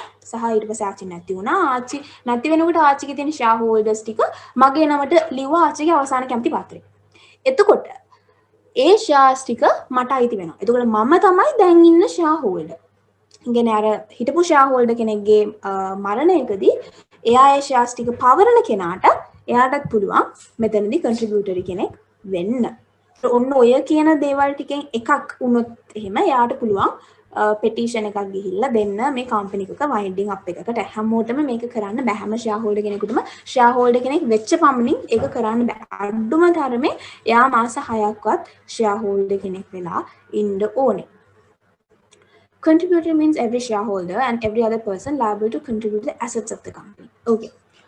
Contributor දැන් අපි දන්නානේ අපි සාමාන්‍යයෙන් කියනවා company එකක shareholders ලා. ඒ කියන්නේ ordinary shareholders ලා තමයිනේ පොලිමේ අන්තිමටම එන්නේ. ඒ කියන්නේ එයාලා තමයි නිකන් අර දැන් මෙහෙමනේ company එක shareholders ලගෙන් සල්ලි අරගෙන තමයි මේ වෙනකන් ඔක්කොම ගොඩනගාගෙන ඇවිල්ලා තියෙන්නේ. building අරගෙන තියෙන්නේ ඔක්කොම කරලා තියෙන්නේ shareholders ලගෙන් සල්ලි අරගෙන. එතකොට අපි හරියට ගත්තොත් company එකේ assets වල නියම අයිතිකාරයෝ හරිනම් shareholders ලානේ. අපි කිව්වට company එක අයිතිකාරයෝ කියලා හරිනම් shareholders තමයි අයිතිකාරයෝ වෙන්නේ. එතකොට ඒ වගේ වෙලාවකදී company එක winding up එකකට ගියාම අර shareholders ලගේ සල්ලි වලින් අරගත් assets ටික විකුණලා අර කොහේවත් ඉන්න ණයකාරයන්ට සල්ලි ගෙවනවා. ඒක නැත්ත කතාව. එතකොට හිතන්නකෝ company එකේ assets වලට යම්කිසි දායකත්වයක් කරන්න යම්කිසි පුද්ගලයෙක් බැඳලා හිටියා කියලා shareholder කෙනෙක්ම නොවි එහෙම සාමාන්‍යයෙන් වෙන්නේ නැහැ. ඇත්ත ජීවිතේදී සාමාන්‍ය shareholders විතරයි ඔකට අයිති වෙන්නේ. ඒ වගේ වෙලාවකදී එයාත් contributory කෙනෙක් ගාවට ගානට වැටෙනවා. ඒතර shareholder කෙනෙක්ට contributory කෙනෙක් වෙන්න පුළුවන්. ඒ වගේම වෙන ඕනෑම පුද්ගලයෙක් company එකේ assets වලට දායකත්වය දෙන්න බැඳලා ඉන්නවා නම් company එක winding up එකකට යනකොට ඒ පුද්ගලයාත් contributory කෙනෙක් ගානට සැලකෙනවා. එතකොට නිකන් හරි කතාව තමයි කොහෙවත් ඉන්න මිනිස්සුගේ සල්ලි අරගෙන වෙන කොහෙවත් ඉන්න මිනිස්සුන්ට සල්ලි දෙනවා. ඒතර අර ඒ වගේ දෙයකදී අර සල්ලි වල නියම අයිතිකාරයා contributory කෙනෙක් වගේ වෙනවා. අන්න ඒ වගේ සීන් එකක් තමයි මෙතනදී වෙන්නේ. හිතන්නකෝ company එක insolvent වෙලා. ඒ කියන්නේ company එක බංකොලොත් වෙලා. බංකොලොත් වෙච්ච වෙලාවක හිතන්නකෝ දැන් shareholder කෙනෙකුට දැන් මම කියන්නේ අපි සාමාන්‍යයෙන් company එකක shares ගත්තාම shareholder කෙනෙකුට සල්ලි හම්බෙන්නේ company එක වහලා දානකොට විතරයි කියලා. නිකන් හිතන්නකෝ මොකක්ම හරි හේතුවක් නිසා අපි මෙහෙම හිතමුකෝ හිතන්න මම Unilever එකේ shares ගන්නවා.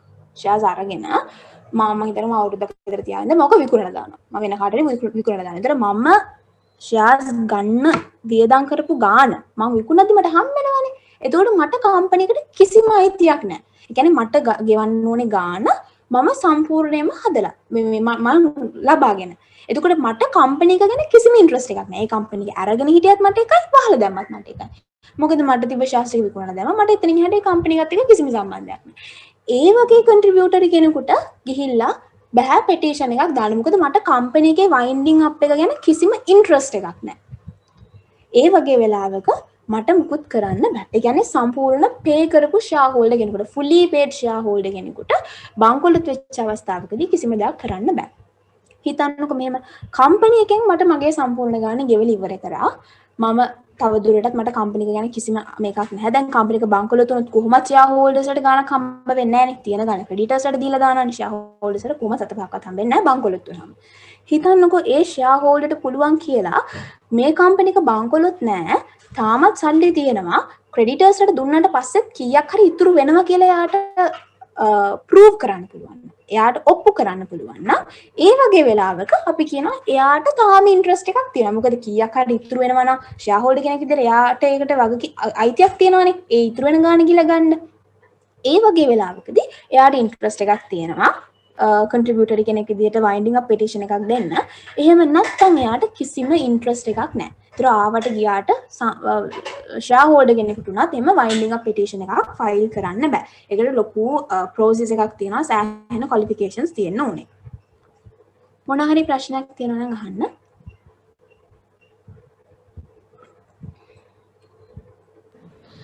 PK 26 වෙනි ස්ලයිඩ් එකේම පළවෙනි පොයින්ට් එක චුට්ටක් පැහැදිලි මදි මට. ඕකේ. ඒ කියන්නේ මෙහෙමයි. කන්ට්‍රිබියුටරි කෙනෙක් කිව්වහම කම්පැනි කියන හැම ෂෙයා හෝල්ඩර් කෙනෙක්ම කන්ට්‍රිබියුටරි කෙනෙක් වෙනවා. කොහොමද එහෙම වෙන්නේ? ඒ තමයි කම්පැනි එකක් පටන් ගන්නකොට මුලින්ම ගන්න ෂෙයා හෝල්ඩර්ස්ලාගේ සල්ලිනේ. ෂෙයා හෝල්ඩර්ස්ලාගෙන් සල්ලි අරගෙන තමයි කම්පැනි එකේ තියෙන ඇසට්ස් ඔක්කොම අරන් තියෙන්නේ. එතකොට වයින්ඩින් අප් එකකදී මොකද වෙන්නේ? ඒ අර ෂෙයා හෝල්ඩර්ස්ලාගෙන් ගත්ත සල්ලි වලින් අරගත්ත ඇසට්ස් ටික විකුණලා ක්‍රෙඩිටර්ස්ලාට සල්ලි දෙනවා. ඒක තමයි සිම්පල් ප්‍රොසීජර් එක. හිතන්නකො ෂෙයා හෝල්ඩර් කෙනෙක් නෙමෙයි. යම්කිසි පුද්ගලෙක් ඉන්නවා එයා ඒ කම්පැනි එකේ ෂෙයා හෝල්ඩර් කෙනෙක් නෙමෙයි.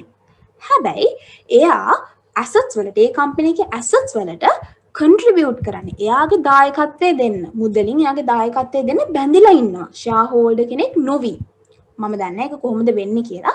ෂෙයා හෝල්ඩර් කෙනෙක් නොවි යම්කිසි පුද්ගලෙක්ට ඒ යම්කිසි කම්පැනි එකක වත්කම් වලට තමන්ගේ කන්ට්‍රිබියුෂන් එක දෙන්න, තමන්ගේ දායකත්වය දෙන්න බැඳීමක් තියෙනවා නම් එතකොට වයින්ඩින් අප් එකකදී ඒ මිනිස්සයා දෙන සල්ලි වලින් ගත්ත ඇසට්ස් විකුණලානේ ක්‍රෙඩිටර්ස්ට සල්ලි දෙන්නේ. එතකොට ඒ පුද්ගලයාත් කන්ට්‍රිබියුටරි කෙනෙක් වෙනවා. ඒ කියන්නේ එයාවත් කන්ට්‍රිබියුටරි කෙනෙක් විදිහට සලකනවා. එතකොට කන්ට්‍රිබියුටරි කිව්වහම කන්ට්‍රිබියුටරි සමානයි ෂෙයා හෝල්ඩර්ස් කියලා හිතන්න එපා. ෂෙයා හෝල්ඩර්ස් නොවන පුද්ගලයෙකුට උනත් කන්ට්‍රිබියුටරි කෙනෙක් වෙන්න පුළුවන්. එයාට කම්පැනි එකේ ඇසට්ස් වලට යම්කිසි මුදලක් දෙන්න වගකීමක් තියෙනවා නම් වයින්ඩින් අප් ප්‍රොසෙස් එකකදී. ඒතර එයාත් කන්ට්‍රිබියුටරි කෙනෙක්. ඒතර වරදවා වටහා ගන්න එපා. කන්ට්‍රිබියුටරි කියන්නේ ෂෙයා හෝල්ඩර්ස්ට කියන තව නමක් කියලා. එච්චරයි. හරි. හරි. හරිනේ? හරි, thank you. Okay, no problem. Powers of court on hearing winding up petition. දැන් කමර්ෂල් හයි කෝට් එකට වයින්ඩින් අප් පෙටිෂන් එකක් යනකොට කරන්න පුළුවන් දේවල් මොනවද? කෝට් එකකට කවුරු හරි ගෙනල්ලා වයින්ඩින් අප් පෙටිෂන් එකක් බාර දුන්නාට පස්සේ කෝට් එකට පුළුවන් ඕනනම් ඒක ඩිස්මිස් කරලා දාන්න. ඒ කියන්නේ එයා පැත්ත බලන්නේ නැහැ. සම්පූර්ණයෙන්ම අයින් කරලා දානවා. එයා ඒක හිතන්නේවත් නැහැ. ඒ කියන්නේ එයා දන්නේ ඒක හිතලා වැඩක් නැහැ. ඒක බලලා වැඩක් නැහැ. ඒක සම්පූර්ණයෙන්ම අයින් කරලා දානවා. ඒ උදාහරණයක් විදිහට අපි දන්නවා Unilever, John Keells Holdings, Haleys, Mars, Hemas, ඔය වගේ ඒවා කොහොමත් වැහෙන තත්ත්වයක නැහැ නේ අපි හොඳට දන්නේ companies මාරම strong companies. මම ගිහිල්ලා petition එකක් දෙනවා. අනිවාර්යෙන් කෝට් එක බලන්නේවත් නැහැ නේ company එකේ නම දැක්ක ගමන් මේක වැඩක් නැහැ. අයින් කරලා දානවා. එහෙම කරන්න පුළුවන් කෝට් එකට. ඒක බලන්නේවත් නැතුව අයින් කරන්න පුළුවන්. කෝට් එකට ඒක කරන්න බලතල තියෙනවා. අයින් කරලා දාන්න පුළුවන්. එහෙම නැත්තම් postpone කරන්න පුළුවන්. conditionally or unconditionally. ඒ කියන්නේ හේතු සාධක සහිතව හෝ හේතු සාධක රහිතව ඒ කේස් එක බලන එක පස්සට දාන්න පුළුවන්. Or make an interim order or any other order that it thinks fair. Interim order කියන්නේ තහනම් නියෝගයක්. මට මතක විදියට සිංහල එක. මේ ඒ කියන්නේ කෝට් එකට හිතුනොත් එහෙම වයින්ඩින් අප් එකකට යන්න නැතුව නිකන් අර රෙස්ට්‍රේනින් ඕඩර් එකක් හරි නිකන් අර ඒ වගේ නිකන් මොකක් හරි తాවකාලිකව සොලියුෂන් එකක් తాවකාලික විසඳුමක් වගේ දීලා පස්සේ හිමින් මේක මොකක් හරි කරගන්න පුළුවන් කියලා කෝට් එකට තේරුණොත් කෝට් එකට පුළුවන් ඒ වගේ ඕඩර් එකක් දෙන්න වයින්ඩින් අප් එකකට යන්න නැතුව. So කෝට් එක හැම තිස්සෙම බලනවා වයින්ඩින් අප් එකකට යන්න නැතුව මොන හරි කරලා මේක විසඳ ගන්න. කොහොම හරි මොකද වයින්ඩින් අප් එකකට යනවා කියන්නේ ඒක හරි ප්‍රශ්න. වැඩ කරපු මිනිස්සු හැමෝගෙම ජොබ්ස් නැති වෙනවා. ඊළඟට මේකේ ඉන්වෙස්ට් කරලා තිබ්බ ෂෙයා හෝල්ඩර්ස්ලාට ලොකු ප්‍රශ්නයක් වෙනවා. ඊළඟට ක්‍රෙඩිටර්ස්ලාට සමහරක් වෙලාවට මොකක් හරි අගතියක් වෙන්න පුළුවන්. මේ වගේ මොනා හරි ප්‍රශ්න ළම වල මං කියන එක ඇහෙනව නේද? No PK. Okay. මේ ඒ වගේ මොකක් හරි කෝට් එකට තේරුණොත් මෙහෙම මේ වයින්ඩින් අප් එකකට යන්න නැතුව, يعني වහලා දාන්න නැතුව මේක කොහොම හරි විසඳ ගන්න පුළුවන් කියලා හැම තිස්සෙම ඒගොල්ලෝ try කරනවා මේක විසඳ ගන්න වයින්ඩින් අප් එකකට යන්න නැතුව. මොකද වයින්ඩින් අප් එකකට යනවා කියලා කියන්නේ ඒක හරි අපරාධයක්. එක්තරා ආකාරයකට සම්පූර්ණ ලොකු කම්පැනි එකක් වහලා දානවා. ඉතින් හැම තිස්සෙම ඒගොල්ලෝ try කරනවා පුළුවන් තරම් මොකක්ම හරි විදිහකට මේක ගොඩ දාගන්න. බැරිම වුණොත් තමයි වයින්ඩින් අප් එකකට යන්නේ. Yeah. මේ කියන්නේ power to stay or restrain procedures against a company. In case against the company anyකොට. අපි හිතමුකෝ කම්පැනි එකක් විරුද්ධව මොකක් හරි නඩුවක් යනවා කියලා. ඒ කියන්නේ දැන් කවුරු හරි මොකක් හරි කියන්නේ වයින්ඩින් අප් සීන් එක නෙමෙයි. වයින්ඩින් අප් එක පැත්තකට දානකො වෙන මොකක් හරි නඩුවක් යනකො කස්ටමර් කෙනෙක් නඩුවක් දාලා හරි වෙන මොකක් හරි දන්න නඩුවක් හරි දේපල නඩුවක් හරි මොකක් හරි යනවා. මේක කියන්නේ at any time after the presentation of the winding up petition. Winding up petition එක දුන්නට පස්සේ. ඒ කියන්නේ ඊට කලින් නෙමෙයි. And before a winding up order has been made. ඒ කියන්නේ winding up petition එක කවුරු හරි පුද්ගලයෙක් ගිහිල්ලා court එකට බාර දීලා හැබැයි court එක තාම winding up එක පටන් ගන්න කියලා order එක දීලා නැහැ. The company or any creditor or contributor may make an application to the any other court having jurisdiction to wind up the company to restrain further proceedings in such action or proceeding and the court to which yes. මේක කියන්නේ company එකට එහෙම නැත්නම් ඕනම creditor කෙනෙකුට එහෙම නැත්නම් contributor කෙනෙකුට පුළුවන් application එකක් හදන්න to any other court having the jurisdiction to wind up the company. ඒ කියන්නේ winding up එක කරන්නේ commercial high court එකනේ. commercial high court එක නෙමෙයි වෙන court එකක්. ඒ කියන්නේ අපි හිතමුකෝ දැන් මේ කියන්නේ district අධිකරණය කියලා දානකො district අධිකරණය. ඔව් district court එක කියලා දානකො ඒ වගේ වෙලාවකදී මේ company එකට හරි creditor කෙනෙකුට හරි contributor කෙනෙකුට හරි ගිහලා ඒ district අධිකරණයට කියන්න පුළුවන් මේක පොඩ්ඩක් නවත්තන්න. කියලා ඒකේ වැඩ කටයුතු නවත්තන්න. To restrain further proceedings in such action or proceeding. ඒ නඩු කටයුත්ත తాවකාලිකව නවත්තන්න කියලා ඒගොල්ලන්ට පොඩි ඇප්ලිකේෂන් එකක් දෙන්න පුළුවන්. And the court to which the application is to make may, as the case may be, stay or restrain the proceedings according to දැන් හිතන්නකෝ district අධිකරණයට ගිහලා කියනවා අනේ මේක පොඩ්ඩක් නවත්තන්න අපි winding up scene එකකට යන්න යන්නේ. එතනදී court එකට පුළුවන්. ඒ කියන්නේ district අධිකරණයට පුළුවන් තීරණයක් ගන්න ඒගොල්ලෝ තවදුරටත් මේක කරගෙන යනවද නවත්තනවාද කියලා. ඒ කියන්නේ company එකට හරි creditor කෙනෙකුට හරි contributor කෙනෙකුට හරි පුළුවන් apply කරන්න විතරයි. නිකන් ගිහලා ඉල්ලීමක් කරන්න විතරයි. ඒක බාර අරගෙන මේක නවත්තනවාද නැත්නම් තවදුරටත් කරගෙන යනවාද කියන එක ඉතින් අදාළ වෙන්නේ district අධිකරණයට. ඕනනම් මේගොල්ලන්ට ගිහලා දැනුවත් කිරීමක් කරලා ඒක නවත්තන්න කියලා ඉල්ලීමක් කරන්න පුළුවන්. ඒක තමයි මේ කියන්නේ මේ වෙන company එකට අදාළව වෙන court එකක case එකක් යනවා නම් ඒක සම්බන්ධයෙන් මෙන්න මේ වගේ දෙයක් කරන්න පුළුවන්. ඒක නවත්තන්න හෝ ඒ සම්බන්ධයෙන් යම්කිසි කටයුත්තක් ඒ කියන්නේ යම්කිසි පියවරක් ගන්න පුළුවන්. ඕකේ. මොන හරි cases තියෙනවද?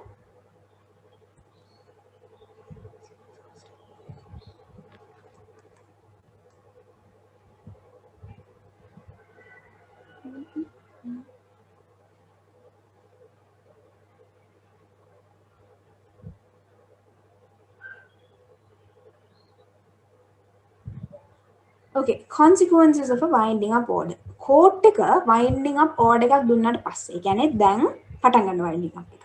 කියලා order එකක් දුන්නාට පස්සේ මොකද වෙන්නේ? Avoidance of disposition of property the company after commencement of winding. Yeah.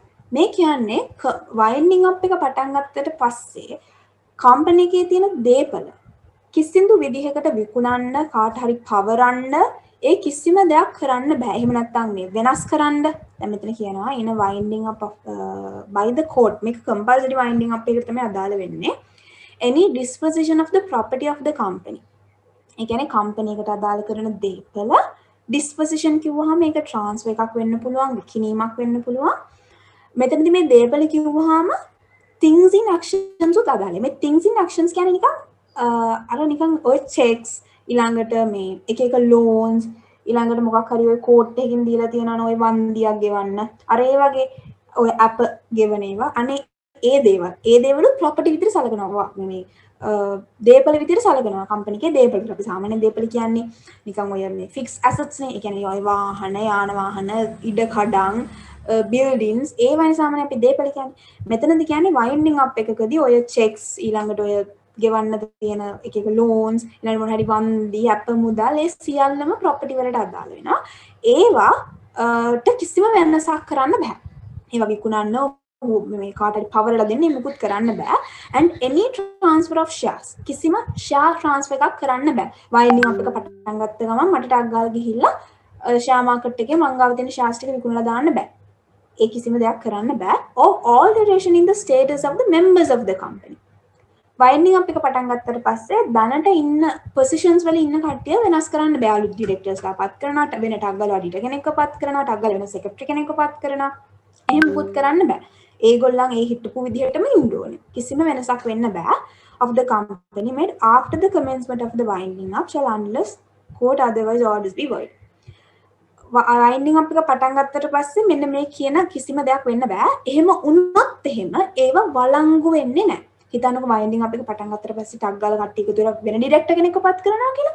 ඒක වළංගු වෙන්නේ නැහැ. යාව ඩිරෙක්ටර් කෙනෙක් විදිහට සලකන්නේ නැහැ. හිතන්නකෝ වයින්ඩින් අප් එක පටන් ගත්ත ගම කවුරු හරි ඩිරෙක්ටර්ස් ටිකක් එකතු වෙලා කම්පැනි එකේ දෙන වාහනයක් විකුණ ගන්නවා කියලා. ඒක වළංගු වෙන්නේ නැහැ. අර ගත්ත මනුස්සයටත් පාඩුයි. ඒක වළංගු වෙන්නේ නැහැ. ඒක වළංගු විකිණීමක් වෙන්නේ නැහැ. ඒ නිසා එහෙම කරන්න බෑ. ඒ වගේම තමයි ලික්විඩේටර් කෙනෙක්ව පත් කරනවා. ලික්විඩේටර් කෙනෙක්ව පත් කරනවා කියලා කියන්නේ ස්වාධීන තුන්වෙනි පාර්ශවයක් පත් කරනවා මේ ප්‍රොසෙස් එක හැන්ඩල් කරන්න. ලික්විඩේටර් පත් කරනකම් ඕන නම් ඔෆිෂියල් රිසීවර් කෙනෙක්ව පත් කරනවා. ඔෆිෂියල් රිසීවර් කෙනෙක් කියන්නේ දැන් ලික්විඩේටර් පත් කරන්න ටිකක් කල් යනවානේ. මේ එතකොට ඕනනම් මේක මම හිතන්නේ ආටිකල්ස් වලින් කරන්නේ. ඔෆිෂියල් රිසීවර් කෙනෙක් මම හිතන්නේ ආටිකල්ස් වලින් තමයි පත් කරන්නේ. يعني එයා අර ලික්විඩේටර් පත් වෙනකම් එයා නිකන් ලික්විඩේටර් වගේ ඇක්ට් කරනවා. Company of the winding up is void when the company is being wound up anything cannot be done to the property. Yeah.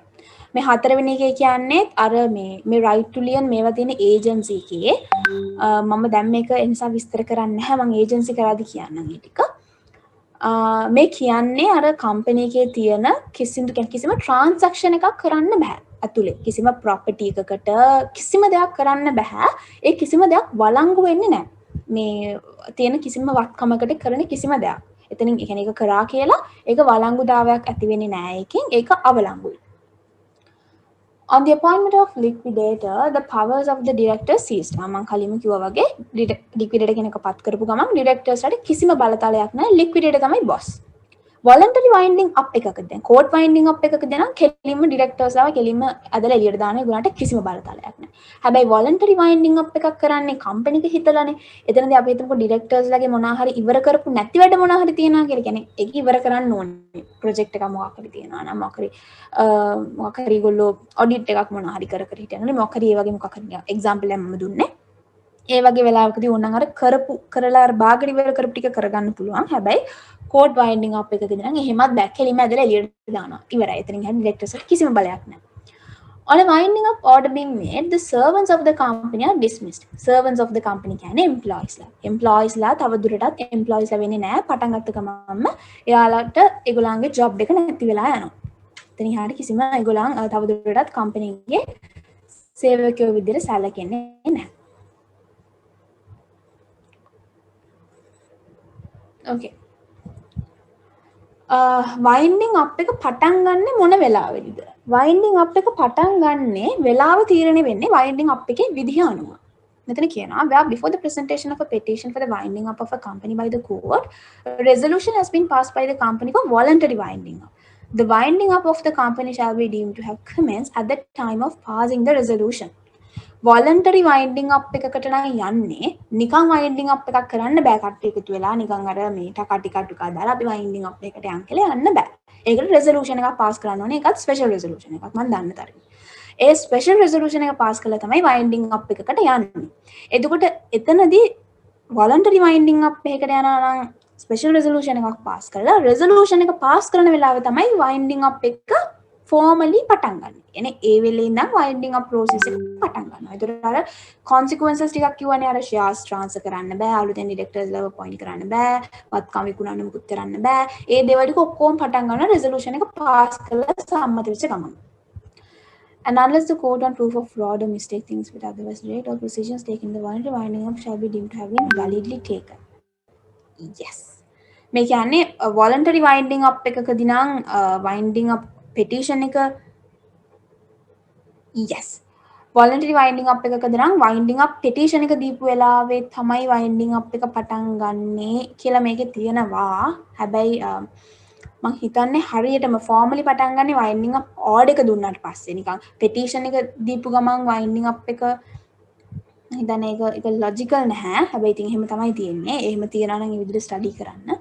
මේ ඒත් දැන් වයින්ඩින් අප් පෙටිෂන් එක දීලා ඒක හියර් කරලා තීරණය කරන්න ඕනේ වයින්ඩින් අප් එක කරනවද නැද්ද කියන එක. ඒ නිසා මම හිතන්නේ ෆෝමලි හරියටම පටන් ගන්නේ ප්‍රොසෙස් එක වයින්ඩින් අප් ඕඩර් එක ඉෂුව කරාට පස්සේ. ඒ වුණාට මේකේ තියෙන්නේ වයින්ඩින් අප් පෙටිෂන් එක ප්‍රසන්ට් කරාට පස්සේ තමයි වයින්ඩින් අප් එකකට යන්නේ කියලා. කමක් නැහැ ඒක එහෙම තියනවා නම් ඒ විදිහට ස්ටඩි කරන්න. වොලන්ටරි වයින්ඩින් අප් එකකට යන්නේ ස්පෙෂල් රෙසලූෂන් එක පාස් කරලා ඒක සම්මත වුණාට පස්සේ.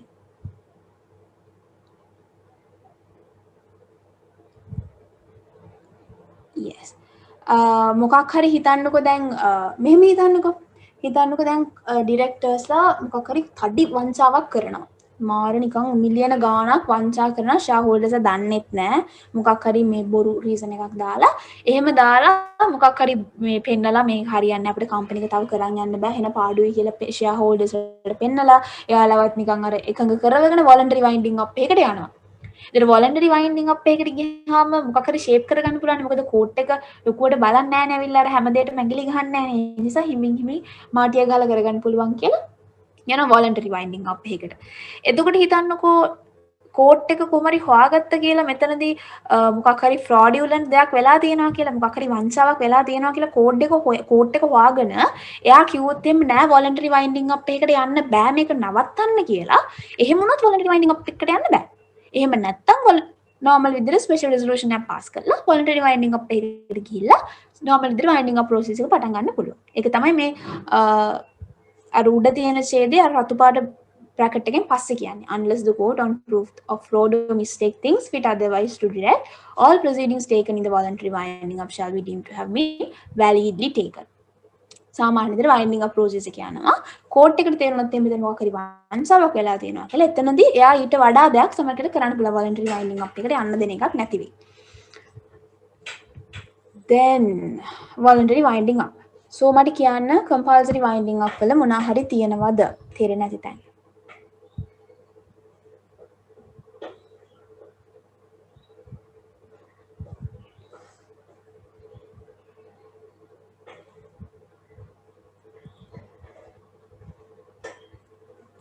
පීකේ ඒ ටික මේ චුට්ටක් කර සංකීර්ණය කලින් පානමට වඩා එහින්ද පුළුවන් නම් චුට්ටක් ස්ලෝ එකේ කරනවා. ඒ කියන්නේ තේරෙනවා තේරෙන්නේ නැත්තේ නැහැ.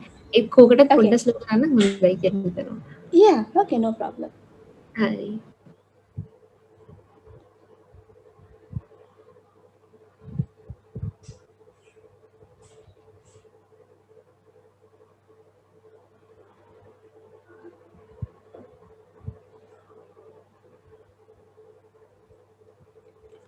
okay then මම voluntary winding up එක පටන් ගන්නවා. මං කලින් කිව්වා වගේ voluntary winding up එකක් කියලා කියන්නේ shareholdersලා හරි creditorsලා හරි. ඒ කියන්නේ මෙන්න මේ දෙපාර්ශවයකටම voluntary winding up එකකට යන්න පුළුවන්. voluntary winding up එකකට යන්න directorsලාට බෑ. directorsලාට voluntary winding ups මුකුත් බෑ. එක්ක shareholdersලා එහෙම නැත්නම් එක්ක creditorsලා. When the period, if any, fixed for the duration of the company by the articles expires or the event if any, yes. දැන් හිතන්නකෝ මෙහෙම කම්පැනි එක පටන් ගන්නකොට මේ කියන්නේ කම්පැනි එක ඉන්කෝපරේට් කරනකොට රෙජිස්ටර් කරනකොට මොකද කරන්නේ හදනනේ ආටිකල්ස් ඔෆ් ඇසෝසියේෂන් ආටිකල්ස් වල දාන අපි මේ කම්පැනි එක පටන් ගන්න අවුරුදු 10කට විතරයි. එතකොට අවුරුදු 10කට විතරයි කියලා දාලා තියෙනවා නම් පටන් අරගෙන අවුරුදු 10කට පස්සේ කම්පැනි එක වහලා දාන්න ඕනේ. මොකද ආටිකල්ස් වල තියෙනවනේ එහෙම නැත්නම් ඒගොල්ලන්ට පස්සේ ස්පෙෂල් රෙසලූෂන් එකක් පාස් කරලා ආටිකල්ස් වෙනස් කරන්න පුළුවන්. කම්පැනි එක ආටිකල්ස් වෙනස් කරන්න අනිවාර්යෙන් ස්පෙෂල් රෙසලූෂන් එකක් පාස් කරන්නම ඕනේ. එහෙම නැතුව ආටිකල්ස් වල තියෙනවා නම් මෙන්න මේ දවසට නැත්නම් මෙන්න මේ කාලවකවානුවේදී කම්පැනි එක වහනවා කියලා එතනදී voluntary winding up එකකට යන්න පුළුවන්. or the event if any occurs on the occurrence of which the articles provide that the company is to be dissolved. නැත්තම් අපි හිතමුකෝ ආටිකල්ස් වල කාලවකවානුවක් කියලා නේ ආටිකල්ස් වල කියලා තියෙනවා මෙන්න මේ වගේ සිදුවීමක් වුණොත් කම්පැනි එක වහලා දාන්න. එහෙම මොකක් හරි සිදුවීමක් මෙන්ෂන් කරලා තියෙන වෙලාවක ඒ සිදුවීම සිද්ධ වුණොත් එතකොටත් voluntary winding up එකකට යන්න පුළුවන්. එතකොට ආටිකල්ස් වල යම් කිසි කාල පරිච්ඡේදයක් හරි කාල වකවානුවක් හරි තියෙනවා නම් ඒ කාල වකවානුව ඉවරුනහම හරි කාල පරිච්ඡේදය හරි අපිට පුළුවන් වයින්ඩින් අප් එකකට යන්න. එහෙම නැත්නම් යම් කිසි සිදුවීමක් දීලා තියෙනවා. කාලයක් දීලා නැහැ අවුරුදු 10ක්ද 20ක්ද 30ක්ද කියලා. මොකක් හරි සිදුවීමක් දීලා තියෙනවා නම් ඒ සිදුවීම වෙච්ච දවසේ එහෙම නැත්නම් ඒ සිදුවීමෙන් අනතුරුව voluntary winding up එකකට යන්න පුළුවන්. And the company at a general meeting has passed an ordinary resolution. I'm sorry, man කලින් slide එකේදී කිව්වා special resolution එකක් වෙන්න ඇති කියලා. No, it's ordinary resolution. Ordinary resolution එකක් pass කරලා winding up එකකට යන්න පුළුවන්. ඒ කියන්නේ 150කට වඩා කැමති වුණා නම් ඇති. එතකොට winding up එකකට යන්න voluntary winding up එකකට යන්න නම් ordinary resolution එකක් pass කරලා යන්න පුළුවන්. articles වලින් මොනවාම හරි guidance එකක් දීලා තියෙනවා නම් ඒ දීලා තියෙන guidance එකේ විදිහට voluntary winding up එකකට යන්න පුළුවන්. ඒතර ඒක එක හේතුවක්. තව එකක් තමයි where the company resolves by special resolution that the company be wound up by voluntary. මම මේක කලින්ම කිව්වා compulsory winding up වල. compulsory winding up එකකට යන්න reasonable background එකක් විදිහට පාවිච්චි කරනවා. special resolution එකක් pass කරලා company එක winding up එකකට යන්න පුළුවන් court එකේ order එකකට විතරයි කියලා දාලා තියෙනවනේ. කෝට් එක කියනවානේ වයින්ඩින් අප් එකකට යන්න කියලා කෝට් එකට හිතුනහම ඒ වගේම තමයි ස්පෙෂල් රෙසලූෂන් එකක් පාස් කරලා කම්පැනි එකට වයින්ඩින් අප් එකකට යන්න පුළුවන් වොලන්ටරිලි කියලා දාලා තියෙනවා නම් එතනදී කම්පැනි එකට වොලන්ටරි වයින්ඩින් අප් එකකට යන්න පුළුවන් ඕඩිනරි රෙසලූෂන් එකක් පාස් කරලා. මේක පටලව ගන්න එපා. ස්පෙෂල් රෙසලූෂන් එකක් පාස් කරලා තමයි තීරණය කරන්නේ වොලන්ටරි වයින්ඩින් අප් එකකට යනවා කියලා. හැබැයි වයින්ඩින් අප් එකකට යන්නේ ඕඩිනරි රෙසලූෂන් එකක් පාස් කරලා. Right? මේ දෙක පටලව ගන්න එපා. When the company resolves by special resolution to the effect that it cannot by reason of its liabilities continue its business and that is advisable to wind up. මේ කියන්නේ special resolution එකකින්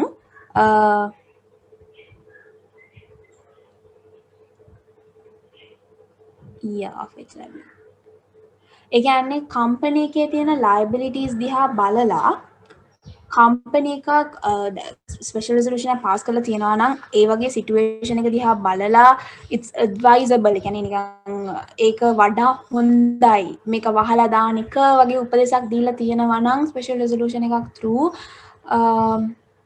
sorry when the company resolve company එකක් special resolution එකක් pass කරලා යනවා නම් කියන්නේ special resolution එකක් through තීරණය කළා යනවා නම් voluntary winding up එකකට in that case company के liabilities දිහා බලලා company එක කරගෙන යනවට වඩා ඒක wind up එකකට යන්නේ කො හොඳයි කියලා court එක කියන්නේ නැතුව නිකන් company එකට තේරෙනවා නම් එහෙම කරන එක හොඳයි කියලා then also they can go for a voluntary winding up සාමාන්‍යයෙන් ඒක court එකනේ decide කරන්නේ court එකනේ දිහා බලලා තීරණය කරන්නේ මේක හරියන්නේ නැහැ it's better to close this up කියලා sorry මේක වහලා දාන්න හොඳයි කියලා කෝට් එකනේ තීරණය කරන්නේ.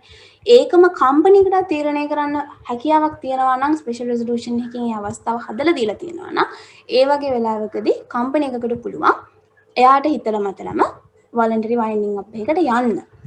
ලයබිලිටිස් ඒ ස්ට්‍රක්චර් එක දිහා බලලා ඉගෙන තව දුරටත් Tamanගේ වගකීම් පියවීමේ හැකියාවක් Tamanට නැහැ කියලා තේරුණාට පස්සේ එයාට පුළුවන් කම්පැනි එකට ඩිසයිඩ් කරලා වොලන්ටරි වයින්ඩින් අප් එකකට යන්න.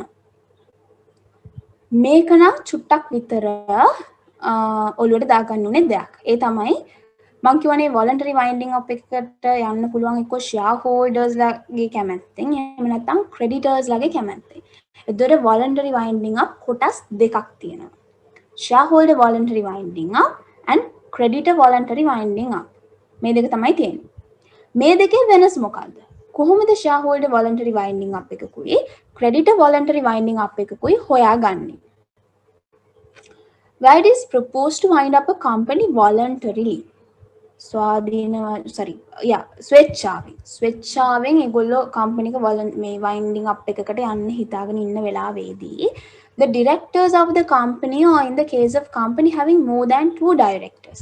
ඒ කියන්නේ company එකක එක director කෙනෙක් ඉන්නවා නම් එයාගේ කැමැත්තෙන් එහෙම නැත්නම් දෙන්නෙකුට වඩා ඉන්නවා නම් the majority of the directors ඒ කියන්නේ වැඩි හරියක් දෙන්නෙකුට වඩා 5 දෙනෙක් ඉන්නවා නම් අඩුම තරමේ 3 දෙනෙක් මෙයාට meeting of the directors ලාගේ meeting එකකදී කියන්නේ board meeting එකකදී ඉන්න එක director කෙනෙක් නම් එයාගේ කැමැත්තෙන් එහෙම නැත්නම් directors ලා කීප දෙනෙක් ඉන්නවා නම් ඒගොල්ලන්ගේ කැමැත්තෙන් make a statutory declaration to the effects that they have made a full inquiry into the affairs of the company.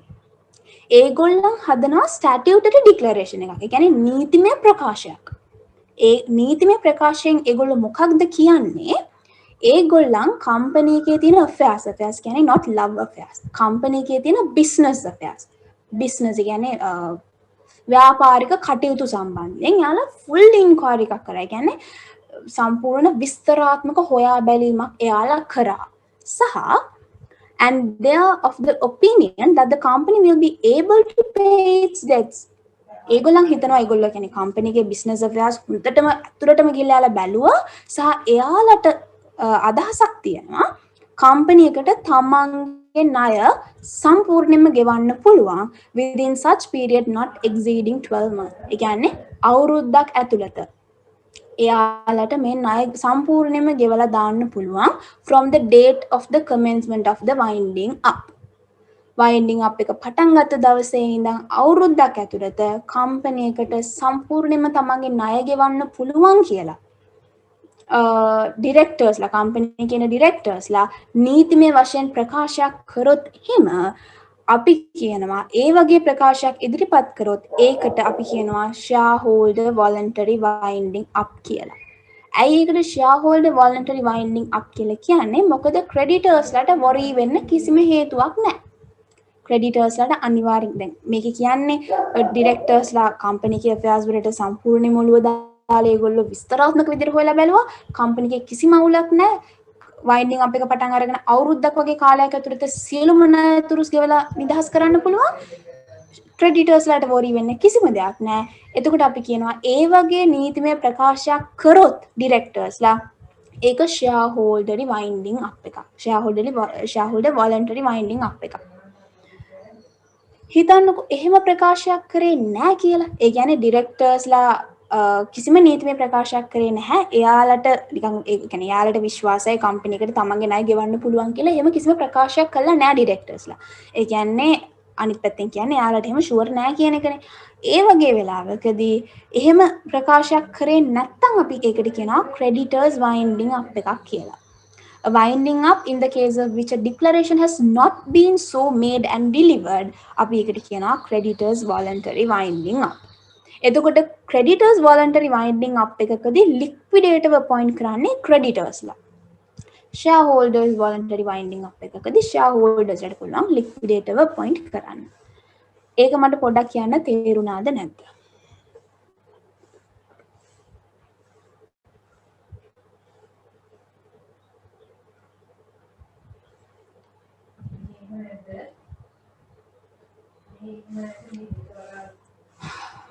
ඔයාලට මම කියනව ඔක්කොම තේරෙනවද? ඔය කලින් ස්ලයිඩ් එකේ කියපු ටික මට නම් තේරුණා. අනිත් අයට කොහොමද දන්නේ නැහැ. ළමයි මොන හරි ප්‍රශ්නයක් තියෙනවා නම් අහන්න අවුලක් නැහැ. මම ආයි කියලා දෙන්නම්. මේ ටික චුට්ටක් කර මේ සංකීර්ණයි හින්දා එකපාරට සමහරට තේරෙන්නේ නැතුව ඇති මේ රස්නිකුත් තියෙනවා. ඕගොල්ලන් බලන්න ඕගොල්ලන්ට තේරෙන්නේ නැත්නම් පස්සේ ආයෙ මේක ස්ටඩි පාඩම් කරන්න ගත්තාම මොනවා හරි ප්‍රශ්නයක් ආවොත් කිසිම අවුලක් නැහැ. මට normal personal message එකක් හරි දාන්න. මම ආපහු බලලා ඔයගොල්ලන්ට කියලා දෙන කිසිම ප්‍රශ්නයක් නැහැ. එහෙම කරමු අපි. එතකොට මේ يعني දැන් තේරෙන්නේ නැති එකක් වුණත් මම හිතන්නේ ආයෙ බලනකොට ළමයින්ට තේරෙයි. දැන් අර එක දිගට කරනකොට සමහර විට එහෙම ප්‍රශ්නකුත් තියෙනවනේ වී කියලා. දැන් ටිකක් වෙලා කරලානේ එක දිගට. ඒතර අර මේක ඇත්තට. එහෙම වුණොත් ඇති පොඩ්ඩක් ඒකයි. ඒක අවුලක් නෑ. අතන මම කොහමද දන්නා ලෝ හරිම අමාරුයි ඔළුවට දාගන්න ටිකක් අමාරුයි. ඒක මම හොඳටම දන්නවා. මොකද මේ ටික චුට්ටක් එහෙම මේක ඔළුවට දාගන්න මම සෑහෙන දුකක් ඉඳා. ඒ නිසා මම ඒක දන්නවා අර වෙලා තියෙන්නේ මේ සමහර දේවල් ඔළුවට දාගන්න තාර්කිකව. ඒ කියන්නේ ඇයි ඒක එහෙම වෙන්නේ? නිකන් කටපාඩම් කරන්න එපා. මම හිතන්නේ ලෝ ගොඩ යන්න පුළුවන් කියලා කටපාඩම් නම් කරලා මගේ පර්සනල් දේ මම හිතන්නේ හැම දෙයකටම තර්කයක් ඔළුවට දාගන්න. ඇයි මේක මේ විදිහට වෙන්නේ? එතකොට බය වෙන දෙයක් නෑ. ඔයා දන්නවනේ. මොකක්යි කේස් එකක් දීලා ඔයා මේකට මොකද්ද දෙන ඇඩ්වයිස් එක කියලා ඔයා දන්නවා ඇයි ඒක ඒ විදිහට වෙන්නේ කියන එක. ඒ නිසා එහෙම ස්ටඩි කරන්න. එහෙම ස්ටඩි කරද්දී මොනවා හරි ප්‍රශ්නයක් තිබ්බොත් අහන්න. මමත් එහෙම ලෝ ඉතින් ගොඩක් දන්නේ නැහැ. මම දන්න එක්ස්ටෙන්ට් එකට කියලා දෙන්න. හරි PK. ඕකේ then. හරි ළමයි ඉවසගෙන ඉන්න. තව ස්ලයිඩ්ස් පොඩ්ඩයි තියෙන්නේ. මම මේක ඉවර කරන්න. ඊට පස්සේ නිදහස්. ඊළඟට තියෙන්නේ winding up subject to the supervision of the code. මේක හරිම රෙයා කේස් එකක්. මම මුලින්ම ස්ටාර්ට් කරද්දිම කිව්වා මේක හරිම රෙයා කේස් එකක්. මේක නිකන් වෙන්නෙම නැති තරම්. When a company has passed a resolution for voluntary winding up, the court may make an order that the voluntary winding up shall continue but subject to such supervision of the court.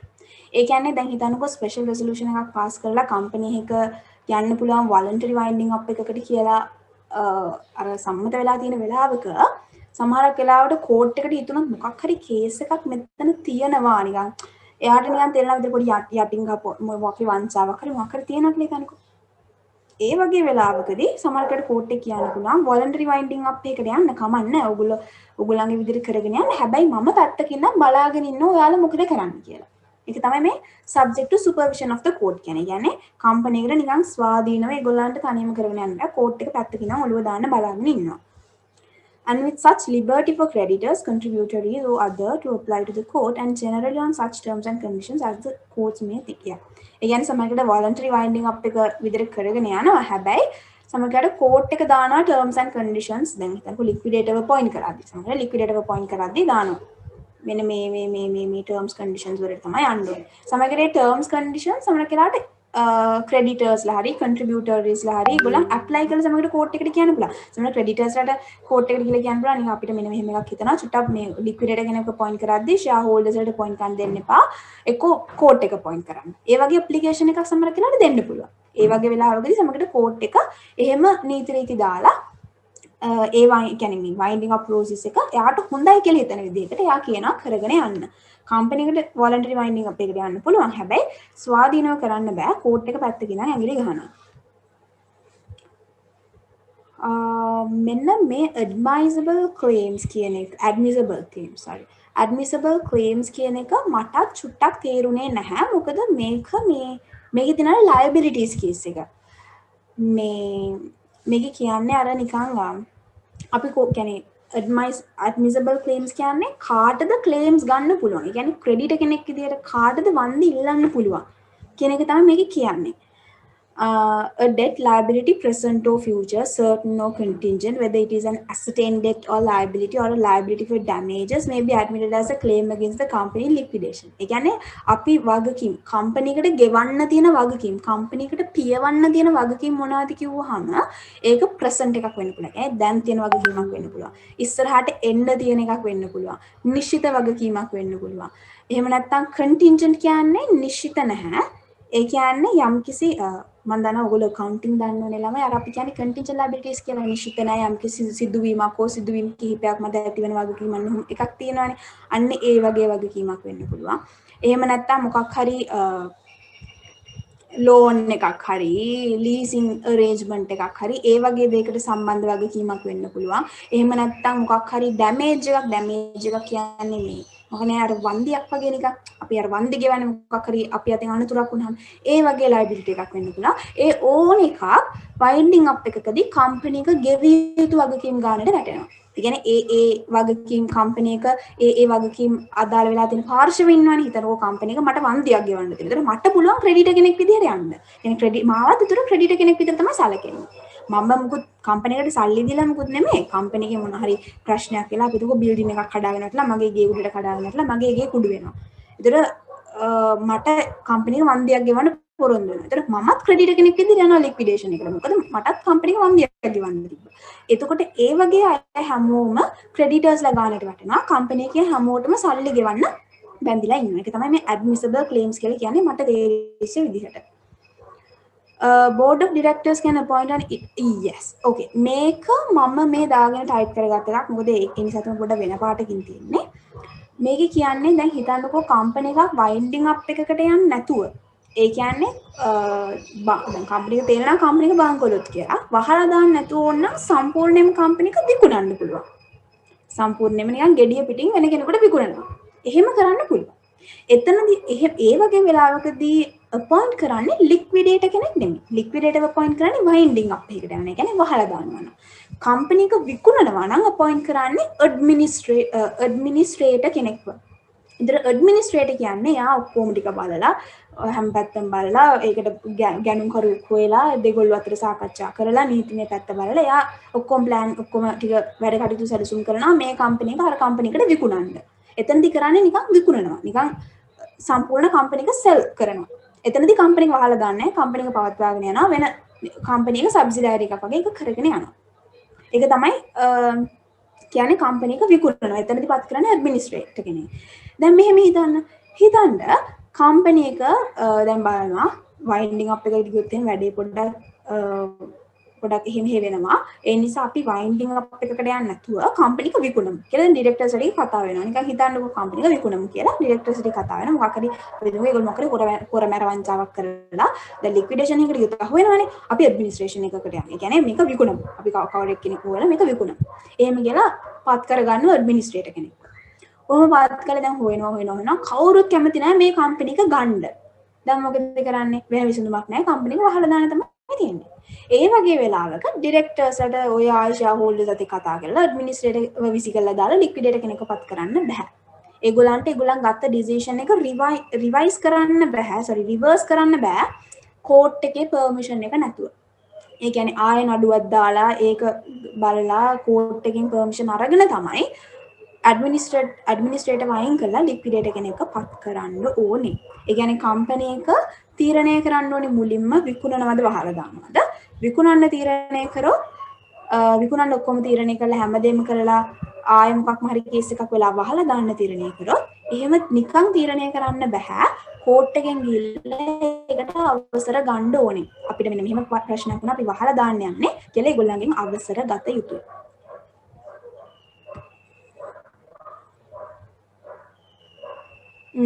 මෙන්න මේ section 358 මේක මාරම දිග section එකක්. මේක මාරම දිගයි.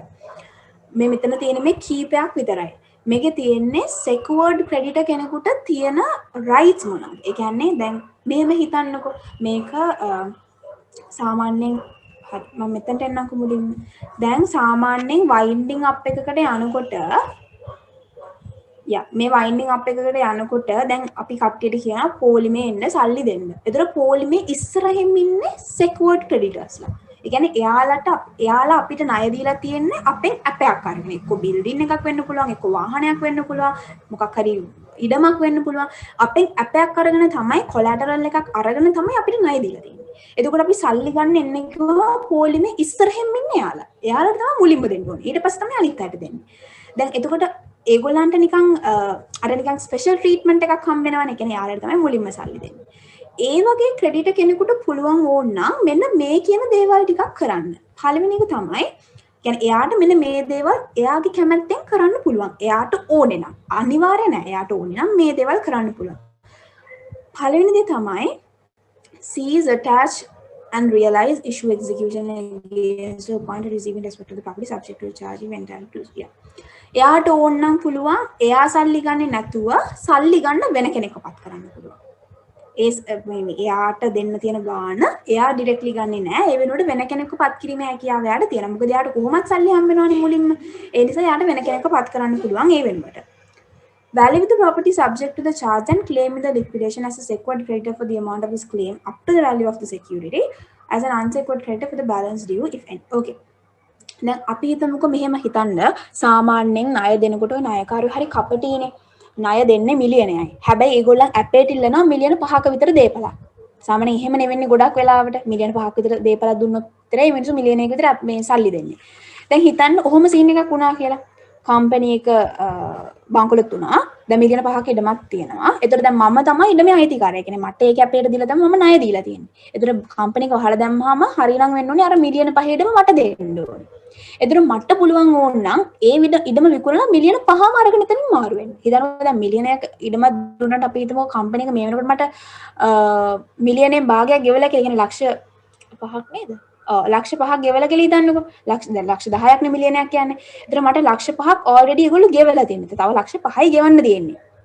මෙලට මට දීලා තියෙන ඉඩමේ වටිනාකම ලක්ෂ 50යි. එතකොට මට ඕන නම් පුළුවන් අර ඉඩම විකුණලා ලක්ෂ 50ම අරගෙන මාරු වෙන්න. කියන්නේ ඕවරෝල් මම ලක්ෂ 10 දීලා ලක්ෂ 55ක් හම්බ කරගන්නවා.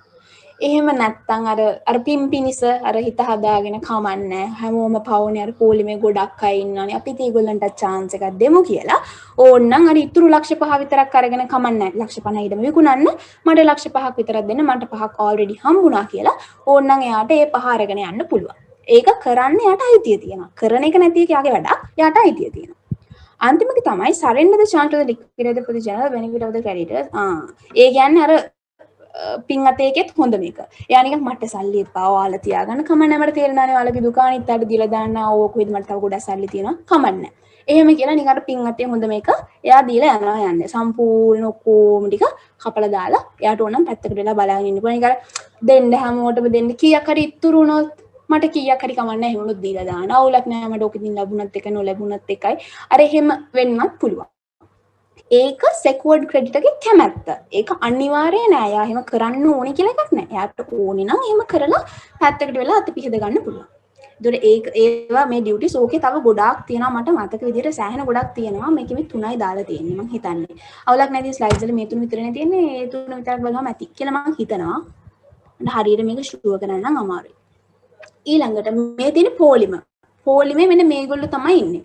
පළවෙනිම ඉන්නවා ෆික්ස් චාර්ජ් එකක් තියෙන සෙක්වර්ඩ් ක්‍රෙඩිටර්ස්. ෆික්ස් චාර්ජ් කියන්නේ මොකද්ද? ෆික්ස් චාර්ජ් කියලා කියන්නේ යාට ස්පෙસિෆික් දේපලක් දීලා තමයි ණය අරන් තියෙන්නේ. මොකක් හරි බිල්ඩින් එකක් දීලා තමයි ණය අරන් තියෙන්නේ. හරි වාහනයක් දීලා තමයි ණය අරන් තියෙන්නේ. ඒතර එයාලට තමයි මුලින්ම සල්ලි ගෙවන්නේ.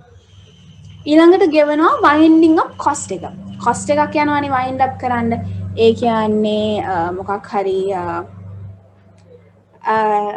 වයින්ඩ් අප් කරන කොස්ට් එකක් යනවානේ මේ ලීගල් කොස්ට් එකක් යනවා ඊළඟට ලික්විඩේටර් ඉන්න අය මනුස්සර ගාණක් දෙන්න ඕනේ එයා නිකන් කරන්නේ නැනේ වැඩේ ඒතර එයාගේ ගාණ වයින්ඩින් අප් කොස්ට් එක මේ හැමදේම ගෙවන්න ඕනේ ඊට පස්සේ ප්‍රෙෆරන්ෂල් ඩෙට්ස් කියන්නේ මේ ප්‍රෙෆරන්ස් ෂෙයාර්ස් නෙමෙයි වරදවා වටහා ගන්න එපා මේ කියන්නේ නිකන් අර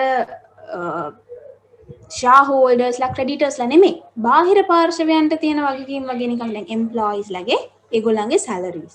ඒගොල්ලන් කම්පැනි එකට සම්බන්ධ වෙන පාර්ශවයන්. ඒතර එයාලා මේ වෙනකන් කම්පැනි එකේ වැඩ කරා. ඒතර ඒගොල්ලන්ට යම් කිසි දෙයක් දෙන්න ඕනේ. අර එයාලා පොඩ්ඩක් ප්‍රයොරිටයිස් කරනවා. අනිත් අයට වඩා. ඊළඟට මේ වතුර බිල්, කරන්ට් බිල් ඒ වගේ වන්න එපා ගවර්න්මන්ට් එකට තමයි ඒව තියෙන්නේ. ඊළඟට EPF, ETF ඒ වගේ අර අනිත් පාර්ශවයන්ට shareholdersලා, creditorsලා ඇරෙන්න බාහිර පාර්ශවයන්ට මොන හරි වගකීමක් තියෙනවා නම් ඉතුරු සල්ලි වලින් ඒ ටිකත් ගෙවලා දානවා.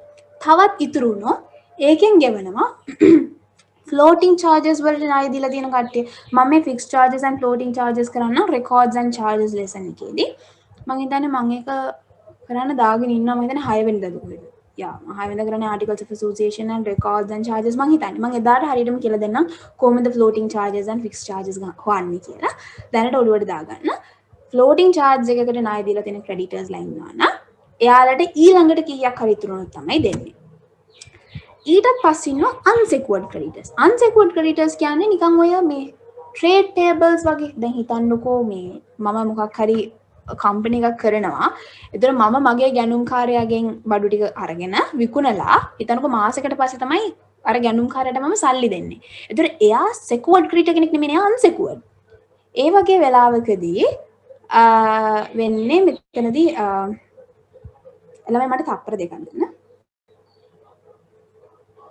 hello මේ මම මේ පොඩි වැඩකින් I'll call you later right I'll call you later bye මෙතනදි වෙන්නේ unsecured creditors කියන්නේ ඒගොල්ලන්ට කිසිම මේකක් නැහැ. කියන්නේ මුකුත් කිසිම ඒගොල්ලන්ට protection එකක් නැහැ. කිසිම ඒගොල්ලන්ට ඉදිරිපත් කරන්න වත්කමක් හරි කියන්නේ ඒගොල්ලන් අපේට තියාගත්ත මොනවා හරි කිසිම දෙයක් නැහැ.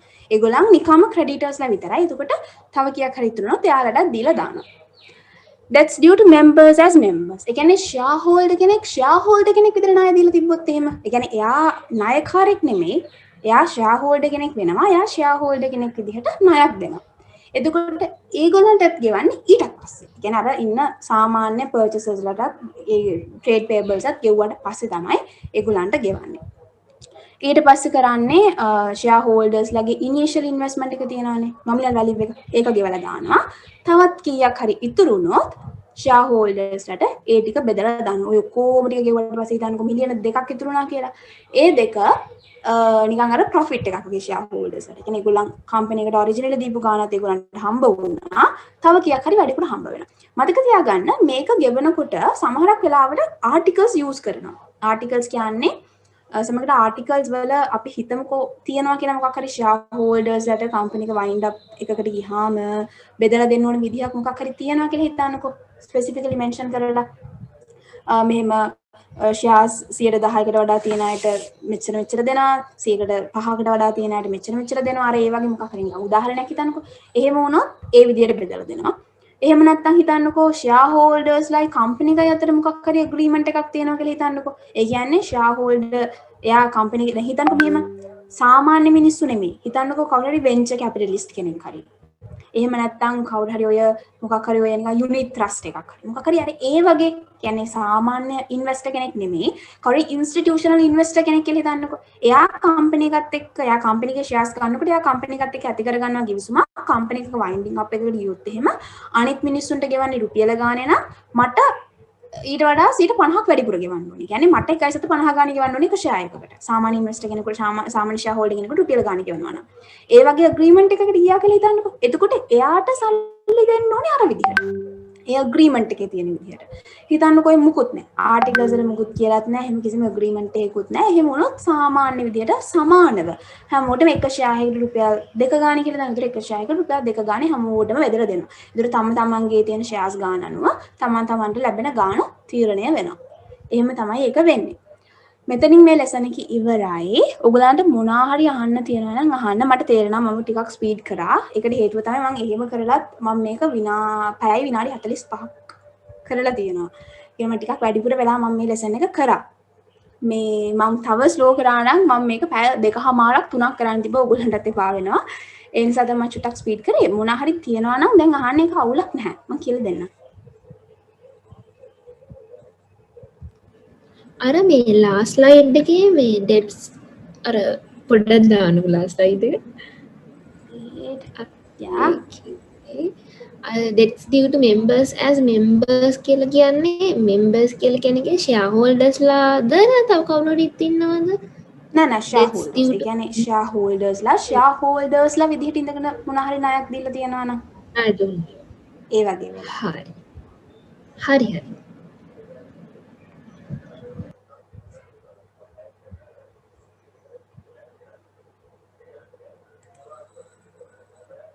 ඔයගලන්ට මොන හරි ප්‍රශ්න තියෙනවා නම් මට කියන්න.